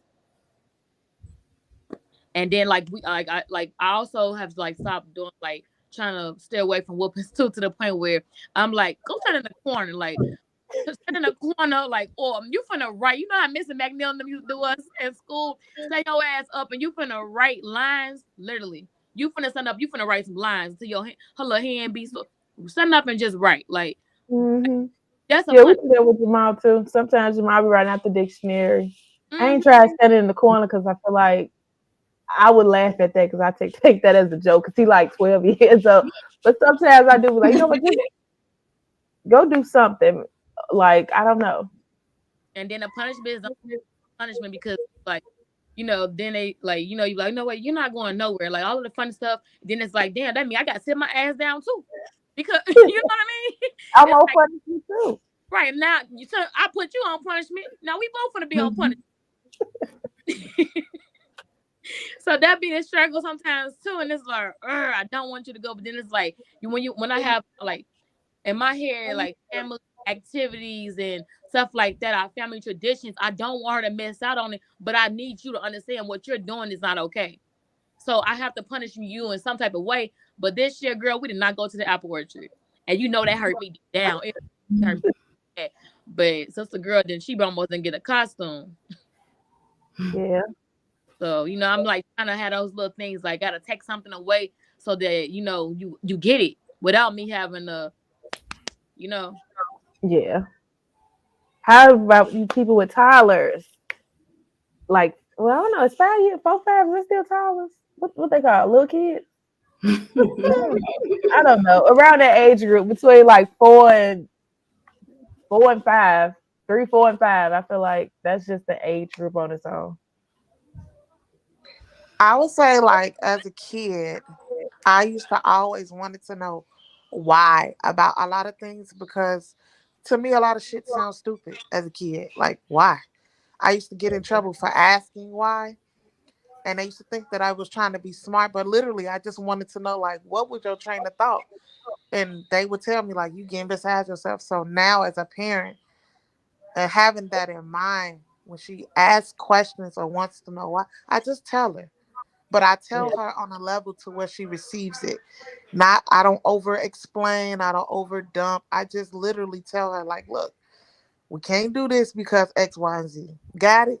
She repeated back to me, okay, you understand it. That's it. She gonna ask me a couple more times, see if she can finesse me a little bit. But like that, I don't expect nothing less. She's only 4, but I remember like I hated to not know like why I couldn't do something. Why you can't take me here? Like, be honest. So as an adult now, like I just feel like I'm always honest with her. And if I can't do something, I just simply tell her, like, I can't, I'm not able to. But there's always next time. And I don't make promises to her because promises can always be broken. And that's another thing that I was always promised something as a kid. And it would break my heart every time, like, it never happened. So now, as a kid, I'm like, dang, you lied to me. I am hurt. And I would be like, well, don't ask me no questions. I'm the parent, you child. So I try not to make promises. I try to explain and I try to consider her and talk to her like she's a human because she got feelings. And just because I'm the parent, it's not a I'm right, you're wrong thing because every day we're learning from each other. We got to thug it out together. And that's the biggest thing that I've been learning since being a mom. Yeah, Leah's in a phase right now where she asks us a million questions. She questions everything. And like you said, growing up, we would learn not to ask questions, because I said so. Or because my name is whatever your mama name was and I said so. And so she'll ask something and look, Ken, you know exactly what my mama used to say because my name is. So she would ask something. And at first, I was in that mind frame, like, what do you mean? And so I had to learn, like, her brain is like a sponge right now, and she's in a stage where she really wants a understanding. And if you don't, like, I'll answer the question and then it'll follow up, well, why this or why that? So I had to learn, like, she really just don't understand, or she really wants to. And then when she finally get it, she be like, oh, okay. But that's after like the 10th question. So when she does that to my mom gets offended. And I'll be like, wait, hold on. I'm like, she's not trying to be rude, or she's not, trying to be disrespectful. She wants an understanding or whatever. And the follow-up questions helps her to understand it. And she'll let you know when she finally get it. Okay. Oh, okay, that makes sense. Like, so I mean, I kind of like already spoke on, the disciplinary thing. It's just I hate it because you guys made a good point. Sometimes they do need their ass whooped, but because of my trauma and the flashbacks, used to get your ass whooped back in the day for breathing too hard, for smacking your lips, Literally. for Literally. sighing or this or that, and so it's like one of those things where when I go to do it, I just can't bring myself to do it. And, I'm not saying that it's the right thing or that's, healthy for her, because, you don't want your child to grow up and be that child or be labeled as the trouble child, or, the bad kid, and, can't face consequences or whatever. So I try to talk to her. She hates it though. I'm like, we need to have a talk. She hates the talks. I'll talk her ass to death. Literally. Whatever. I'll talk her ass to death. I'll take that iPad, no TV, no this, no that, or whatever. But I do honestly, I'm not blind. I do honestly know that it comes a time where you need to spank that ass. Right. It comes a time For where sure. they go too far. It's like that's a danger to you, and you need to know, like, if you do this again, I don't know, I think it's something that's just broken in me that can't allow me to do it, like, You'll get it. so We're gonna do so one day. We're gonna be like, what is that? But honestly though, like I think looking back as a kid and being an adult now, a lot of the times when I used to ask questions, I wasn't like trying to challenge them or think that I was smarter than them. It was just literally for clarity. And a lot of the times they were just operating in ego, like an authoritative role. Oh, well, yeah. I have to second that. I do think some of our parents took their position a little too wait, did serious. we It's all more, lose Bianca? yeah. I think somehow I don't know what happened with her phone. She probably had to come back out. But I do think that our parents took advantage of the parent role. It's like they really took that I'm big, you're small, like to heart. Like you my child and you got to do what I say, and not Yes, even. still act like that to this day at her old But age. they really do, because it be sometimes even with like my daddy and we try to talk, we kind of disagree with certain things like about my son or whatever, and he would think that his say so overrules mine, and then I be having to tell him like, bro, you are a grandparent. This is my child. Like you have no Mm. authority over here, but they just sit there and they still think like, please, I'm your daddy, and it's like, Mm-hmm. not his. Like that's me. My mama can't wrap around her head that I give Malia options. Like, she hates it. Like, Yep. you know, like I ask her, what do you want for breakfast? Or, like, what do you want to wear today? Or I give her options and she hates it. You give her too many options. That's ridiculous. Well, that's how you operated, but we operate a different way. And just because she a child don't mean that she's not human or got emotions or feelings and can't express how she feels, And you know, So because of that, like, and you she know what? That's believes not to children cut shouldn't you have out, but I options. do that to my daughter. I do that Mm-hmm. to my daughter, and my family get mad because I give my daughter options. And it's just like I be looking at everybody like, well, I can't give Mm-hmm. her options. She has her opinion too. I'm not going to be that type of parent that say, oh, you got to eat this for today. What if she don't like that? What if it make her stomach hurt? So it's like I feel like giving our kids options is the best thing that we can do because we can't be those type of parents and then they be scared to talk to us about certain things. And they feel like they don't have an option. So I feel you on that one.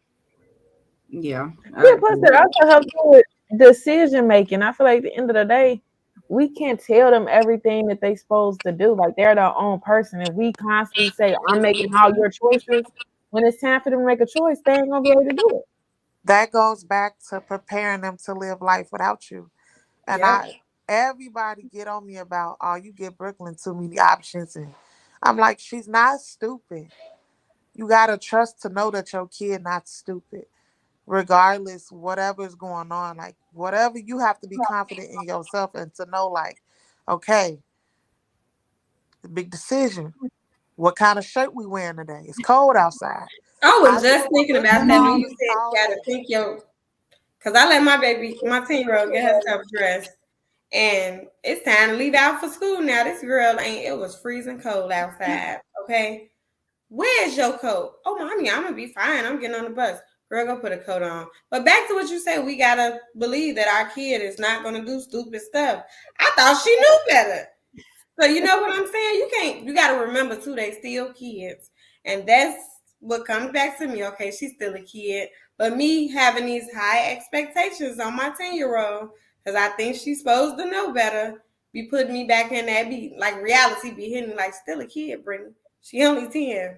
She's not 17 yet. Yet you expect her to live life as if she is because of what you be teaching her, but they still kids.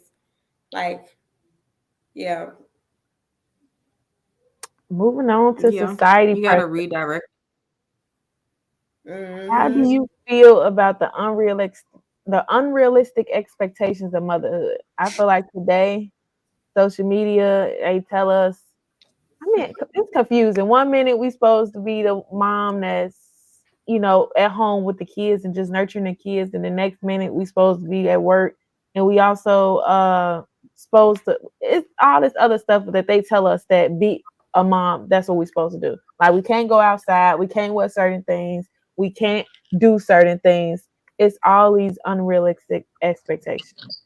Or that if you're a good mom, you showing you getting your kid the latest Jordans, the Burberry, the all this stuff, and you posting it on social media. And I'm not saying there's something wrong with that, but I feel like if you got it in your mind that every time you do something for your Like child, you you gotta have post to it. appease Facebook, Instagram, like I think you need to debrief and like take a break because now you really unrealistically are like parenting your kids for likes, and that's problematic. Like I don't know, like I just be looking at people all the time like, Me too. okay, you could do what you want to do with your kids, but y'all don't do right by them. Y'all want them to look like money and don't give them fundamentals and values to thrive off of. So social media is making motherhood difficult because if you're not posting, you poor. Your kids go without, like you don't have certain things to take care of them. But if you posting, you the best mother in the world, and we know how that go. So Yeah. I'm now. I got to the point I don't even want my kids on social media no more because there's so many weird people in the world. Like when my first baby, I used to post every single thing. I was the mom. Oh, she got all the. Man, you though. I was only 19, 20, 21, 22, 23. So I came a long way. Like I came a long way. So I was the mama with the Jordan, this, and this. But now, yeah, I still do that. But I, you got to teach them priorities. You getting good grades. You getting like my baby now. She got her own little business. She make bracelets and stuff. She's doing really good. But it's teaching her. I'm teaching her. I want you to be a boss. I don't want you to be a worker. If that makes sense. That's just what me and my husband want to teach her. It's like have your own. If you, I want her to go to college where it's like I'm going because I want to learn. Like if you want to go to school for 8 years because you want to learn this, you want to learn this, go ahead because you're gonna be financially straight. Like, and that's how we living to make sure our kids gonna always be straight. I don't want them to do what we had to do because my parents ain't teach me about credit. They didn't teach me about this, that. We be teaching our kids. Like we had to learn on our own. Had I known this stuff at 18, Look, I probably wouldn't even went to college. Now I'm stuck with loans for a degree that I didn't even finish because I dropped out of college because I was making more money waitressing or whatever. You know what I'm saying? So it's just like, yeah, you live and you learn. Yeah. Or Social media. even with like new moms, Uh, I feel like they victimize new moms. Like you put your kid in daycare at this time, or if you don't put your kid in daycare, it's like why do people feel so comfortable telling people how to raise and parent their own kids or how they should be a mom? because social media made it like that.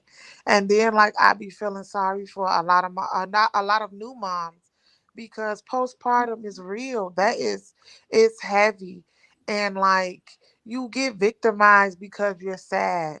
And then they'll tell you, well, it's stupid to not know why you sad. Like I just seen somebody do my friend like that the other day. And it's just crazy. Like we all have gone through it. And a lot of the times we don't have villages for one another. It's a lot of hate. It's a lot of well, you'll get over it. You'll figure it out. You'll do all these things. And like Alex is a new mom. I will hope and pray that she has a village to You help need a her. village to raise a kid. Yeah, like it's emotionally tiring. It's hard, even when you do have a spouse or have help. Because when I was a new mom, I felt like I was going crazy. I felt like I had no connection with my child. I felt like I didn't know what was wrong with me. Nobody was suitable for me to talk to. And I felt like that for a long, long time. And people would tell me like, you're fine. We all been through it. Get over it. Like, okay. Like, like that's the reason why a lot of people don't talk to other mothers because people are not just kind. They just I don't know. It's just weird energy. If we Yeah. all gone through it, we should be able to lean on one another and help each other because if you had it, it ain't no joke. I had postpartum with Riley, and when I tell you that was the worst shit I ever been through, and going through it, I did not feel like I was actually going to make it out. Like Yeah, when I was in it, it felt like, yeah, this is it for me. Like yeah, curtains, this is it, and it's just so crazy how I don't know. It's just so weird because it's like you pregnant, you really love your baby, you want your baby, but then it's like once you actually get the baby and things ain't exactly how you thought they was gonna be, that can get depressing. That can really drive you crazy. yeah. Yeah, I think social media can be really hard. That's why like now that I have had my baby, I'm trying to like change my algorithm because all I was seeing on my explore page was like these motherhood, this mother thing. Don't co-sleep. You should be breastfeeding. If you don't breastfeed, here that your baby's at risk for this and that. Make sure they're doing this by this age and make sure they this, that, and the third. And it's just like you consistently asking, like, okay, well, if I'm not doing this, am I a bad mom? Like, am I being judged? Like, are other people looking at me? Like, even when you compare yourself to like other people in your family, it's like, well, that person got the breastfeed or that person is doing this with their baby. Should I be doing this? Like, it is a lot of pressure. I'm pretty sure y'all all of went through it. But as social media is getting like bigger, everybody got like this got a TikTok where they're showing they day to day with their baby, and it's just like that's not what my day look like. Like, am I doing something wrong or like People only show you what they want you to see. So keep facts, that, man. It's facts, cat. yeah, facts. So yeah, social media can definitely be hard on you So that means stay off of it sometimes. Sometimes you need we need a social media break. If you and know. change your algorithm. Change out right now on my explore page just locks and food. I don't want to see no more motherhood advice. Like I just don't want to see no more of it. It becomes overwhelming, and it's like then I start googling a bunch of stuff, and now I'm down this rabbit hole of this, that, and the third. So yeah, change your algorithm. That'll help too. So how are you? You said your baby is 10 weeks. So are you confident, with your mother, like with parenting and with the baby and everything, or is it still like, what the fuck? how did I get a baby? It's definitely still like what the fuck, because it's like one thing will work one night and then the next night it's like, okay, so you don't like this no more, you don't like when I hold you like this no more, like you don't want to do this no more, or okay, I guess I'm feeding you too much, and I'm dealing with a baby that like is real refluxy, so that's really been hard, and not feeling like I have no support, and then like I stopped breastfeeding and I didn't feel like I had a lot of support in that area. So it's like every day I'm just like, okay, should I start doing this? Like, am I doing this right? Like, do I need to go get this stuff? Like, should I be calling, like, girl, y'all, it was one week I was calling the pediatrician every day. And I'm pretty sure she was just like, I don't know if this just like she being a new mom or whatever, but I learned it's like postpartum anxiety. You always think something wrong with the baby or something like that. And I still like every day I'm just like, okay, I don't know. Like this a new baby every day. He don't like to be held like this. He don't want to be held like that. He, needs to be sleep at this time, or he don't want to go to sleep today, or like now he's doing this thing where like he wake up at 4 a.m. and after he wake up at 4 a.m. it's just like he up. Next nap not till 9. I'm just like, okay, what is these long wake windows? 2 weeks ago, you all you did was sleep and eat, and now he talk like he making so much noise. Now it's like, okay, you want to be up and you want to play, but then it's like if I let you stay up too long, now you crying because you fussy. So yeah, it's still like what the fuck? Because I don't know, every day just look different. Well, I'm gonna tell you, you know what's best for your baby. Don't let nobody make you feel like you're doing something wrong because your mother instincts already kicked in. You know exactly what your baby need and what's best for your baby. Don't let people or even like family, because I feel like sometimes family, especially like older parents, they feel like this is what you're supposed to do and we did that with the kid, but like this ain't your baby. Like you know exactly what your baby needs. So just be confident that you able to satisfy your baby needs without the help. Not saying don't ask the help because these new babies is something. Like that's all they something. But you be confident that you know exactly what your baby needs. Yeah, I'm trying to get into that confidence. It's gonna take time. It's gonna get there. Yeah. It's gonna get there. Yeah, because I know Ryan, he 5 months now. Yeah, he 5 months. Yeah, he 5 months. And he doing the same thing as far as like throwing up. Like every time he eat, he throwing up. And it's like just this constant, you just don't know what's going on, and then you can't really ask the doctors don't know nothing. It's just kind of something that you just have to go with the flow with in so many words, or go see a new doctor, because I know sometimes doctors be playing. Some of them be like, okay, they care, and then some of them be like, yeah, we ain't finna really help us. So if you feel like your doctor not really helping you and give you information you need, you probably need a new pediatrician, because some of them are, they don't really care, especially when we Black. They don't really care at all. Any advice for Alex?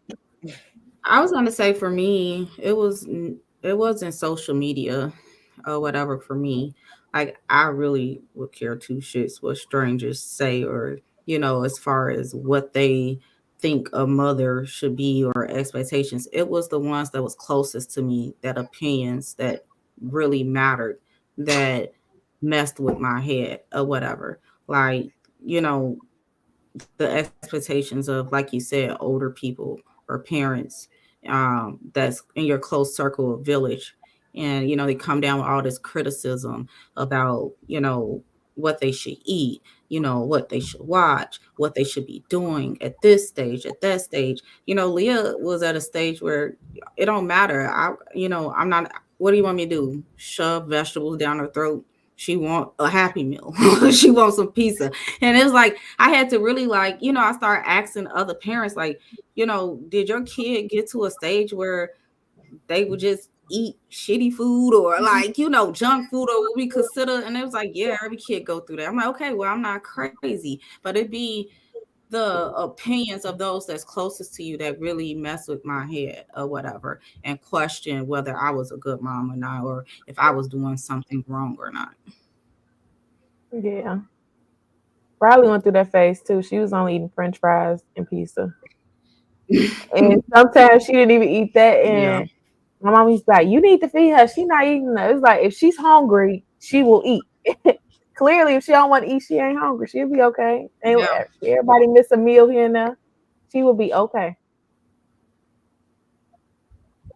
yeah, exactly, exactly. And I had to learn it because I'm like, dang, like it got to a point where I felt like the opinions was brainwashing me, and I'm thinking like, and I'm trying to force it. I'm like, wait a minute, like I'm not doing this. Like I had to come to a point where, kids go through certain stages or whatever, and ain't nothing wrong with you. I guess you like any other kid or toddler, like. So, In my instance, when my village was like, oh, okay, because Brooklyn was a preemie. So when she came home, she was like barely 4 pounds. So when she started to grow up, they're like, oh, you need to give her vegetables, you need to give her this. And I'm like, okay, let's go to the store. Going to the store, getting all these things, kind of find out. She's like, yeah, I'm not with it. I want what you got. And then it came to a point like, okay, all she wants is fries, pizza, chicken nuggets, mm, mm, hamburgers. And I'm like, look, if you're gonna eat that, eat. As long as you eat. So now it was like the other day I felt like a bad mom because she wanted junk food. And I was just like, listen, I'm overstimulated. You want the brownie, eat the brownie.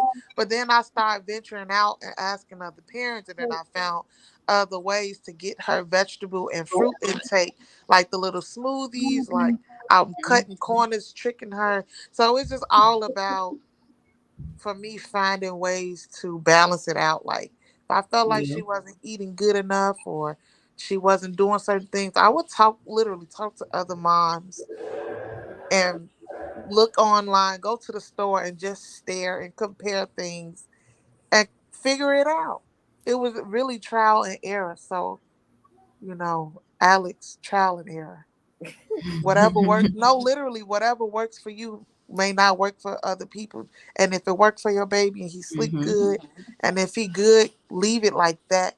Because after a while, your instinct gonna start kicking in. You're gonna be like, fuck y'all, like this is my kid. I'ma do what I want. He don't like when you pat his back, like whatever it is, stick to it. Because they will try to make you feel like you're not a good Hmm. mom. You don't know what you're doing. This not your baby. And you don't want nobody else to take on that role of raising your baby, because my mama tried to do it to me. Like, this is my baby. You ain't got no say. Don't. You'll be fine. Everything was scary for me.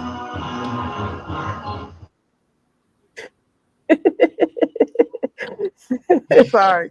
Everything was scary for me, but yeah, literally, you'll get it.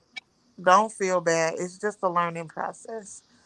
And when he about 2, you're gonna be like, ooh, terrible twos. It's I gonna was be a just about whole to new say thing. that. Don't nobody tell you about the terrible threes though. You think you stop after It's two. really, Girl, yeah. the folding of That's the just the arms. You're beginning. not my friend. That's a Throwing warning. things. Yeah. Yeah. Because they don't get better with age. I feel like people make it seem like as the kid get older, it gets easier. No, it don't.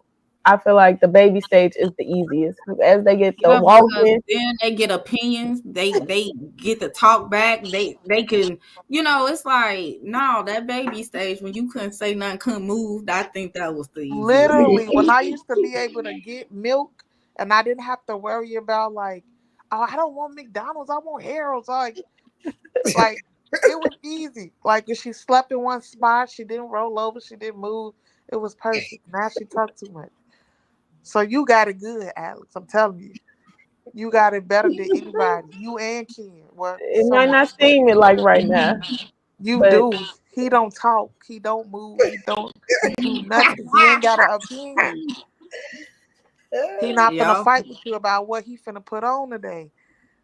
And Nope. he or ain't what gonna he be not gonna eat literally. after Brooklyn you got done made a mad. whole meal. Brooklyn got mad because I got her food and forgot to get mild sauce. It was a whole meltdown. It's just like, you got the best stage. You good. Me and You Riley gonna had be a fine. me and Riley had an argument today because she had a cheeseburger without pickles. And she looked, why they got no pickles? I said, I just ordered the cheeseburger. Ain't no pickles on it. What you Kenya, want me this is literally you. to like, 2.0. what you want Literally. me to do, ma'am? She was like really upset that her burger didn't have pickles. I'm like, I thought you didn't even like pickles. I do now. So yeah. Yeah, that is another thing. Our kids ain't no daddy, but us all over again, both. Yeah, we just it's a reflection. Like, dang, I was like, I'm like this for real. They probably a little bit worse. No, I feel like I got screwed out of this deal. I wasn't like her as a child. I don't know where she get this from. I got the bad end of the stick. Okay, I'm not gonna say, you know, when I got older, teenage years, but at, at 4 or 5, like, yes, Nah, they be ma'am. us our teenage years, but in their little old bodies, in their little young age. Yeah. Quisha, in your case, Malia is like you and your mama together with a sprinkle of Marlon. Literally. Yeah, you right. Ugh. Literally. So see, She downstairs with my mama downstairs with Malia now, probably brainwashing her, trying to reprogram her.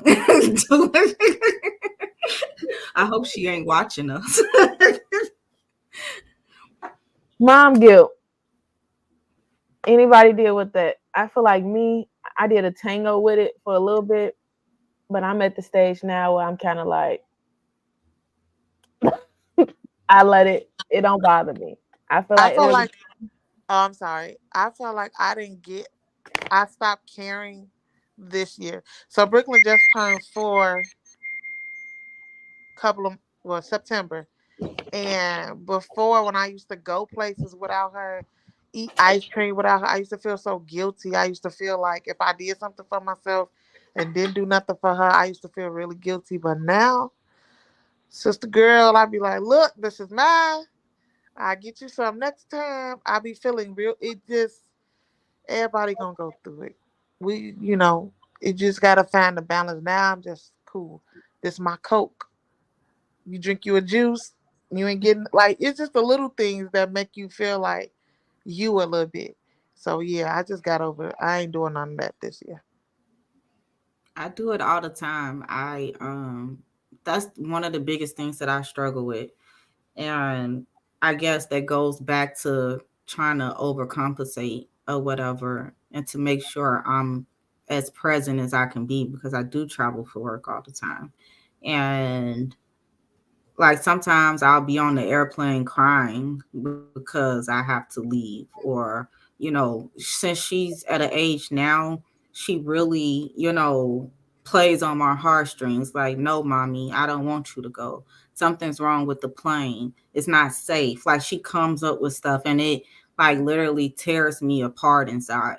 So um so, I fly and when I get to the hotel, I'm literally on the FaceTime with her the whole time. Like after I'm done working, helping her with her homework, even though I'm not physically there. Like I said, I guess you have to find ways in your own way, on your own capability to be present, whatever that may mean for you. And me, sometimes it's on FaceTime, helping her with her homework, you know, Marlon will sit the phone down and me and her, she'll be playing and, she got her dolls and I'm playing with her on FaceTime and stuff like that. And, but it tears me up or whatever because, you know, even though honestly, when I travel, I'm not gone for like more than 2 days at a time, sometimes three. But like we get these busy seasons where I just got out of, where I'm literally have to fly out every week, even though it's a day here, 2 days here. But it plays on my heartstrings because she's at the age where she understands and she'll be like, no, let daddy go to work. You stay here. Like, he can go, you stay or whatever. So, I try to come up with different stuff. Like she knows now, like when I fly out, as she call it, I'm bringing her a surprise, which is basically a book or whatever. Always get her like a book from the airport, and that's her thing. She looks forward to me coming home, bringing her a book. We'll read it together, this and that. But um, yeah, I got mom guilt all the time. Sometimes I'm literally like crying on the plane because she's like crying for me not to go. So oh. Brittany, do you suffer with mom guilt? not after that third baby, that second baby. I just, I the first, like I say, I didn't change. The first child, yeah, I waited 7 years. Had another one, so different. So now, nope. Like, um, they was just I just dropped them all off. What was that, Friday? Went did some stuff, ran some errands with my great grandma, and had the kids and stuff. And I had that was a busy Friday. Okay, I told my grandma, these kids staying with you tonight. She said, that's fine. Okay, as I'm leaving, the 3-year-old, mommy. No, mommy, stay at grandma's house with us. I'm like, girl, no, mommy, see you later. Give my kisses and hugs. See you. Something else now I can't tell you that's funny. I've heard like one of my cousins say something like, oh, when they're gone, their kids like 17, 18 now or whatever. She's like, oh, we go eat restaurant without them and this, right? And I'm sitting there like, who would go eat food and stuff without their kids? Who don't want to bring that stuff home to the kids? Y'all, that's me now. Me and my husband, we be feeling like little teenagers when they go. We be living our best, like doing all type of crazy stuff, eating restaurant. Like, oh, I ain't gotta cook. Like, even going out, like, I don't know. We don't have. I don't think it's no guilt now for him, maybe, but I don't have no mom guilt no more. It's like, cause I know I'm a good mom. I'm a good mom. So it's like, when you know you a good mom, it ain't. Nope. I do think the dynamic changed from one kid to the next. Sure I feel like do. when you just got one kid, it's like that's your world. So it's like I always want to be there. But I feel like once you get to two, you be like, y'all okay. And then like now I'm at three, it's like y'all real okay. Like Y'all real okay. y'all don't need me here all the time. So I really do feel like with Quisha, I can really see how you feel bad when every time you gotta leave your child. Yeah, And I think it's gonna always be like too. Yeah. Yeah. Plus, it's not just like, honestly, like she don't spend a night out nowhere. Honestly, like sometimes she'll go with Tony and Wait till you have a second one. That's gonna change. Y'all gonna be like, who want them this weekend? I'm not having the second one. That's the problem. You going to? What if God just boom? Girl, Be careful what you say. let me knock on some wood because I feel like y'all. You're putting baby energy on you. You like, Okay, I'll take it back. I know. I'm too old. I can't. I think my biological clock has tick tocked out. well, if you want a baby, I got one. He's ready to be shipped. And he actually sleep all night now. So if you want to just try it out and No, I was thinking about shipping Leah to you because the way that Leah and Riley was beating Jamal ass, like they kept them very entertained, and she wants to come back. You know, it's so bad that we all live so far apart, but me and Brittany, we live in the same city. But we from Chicago. Yeah, everybody from Chicago for the most part. By everybody's sound the same. I ain't heard nobody say yes, ma'am, or no, ma'am. Ain't nobody country. Everybody sound the same. Alex baby is so cute. Thank you. Thank you. So chunky. I love it. You almost get baby fever. Almost. Girl, your baby the size of Ryan. Ryan's so tiny. Girl, he a big boy. He's so big. It's so cute. Look at him looking. Like, look at them people. What's up? Well, I think y'all, we're going to call it one because I feel like I really want to thank y'all for coming on to the panel. We're going to have to do this again some other time. And I want to just say I really appreciate y'all coming on. And we just going to end it here. Y'all know this is Thuggin' It Out, where we acknowledge experience to overcome. Make sure y'all like, follow, and subscribe. And be on the lookout for the next live episode. I thank y'all again. Y'all have a good night. Bye. Bye. Bye. Bye.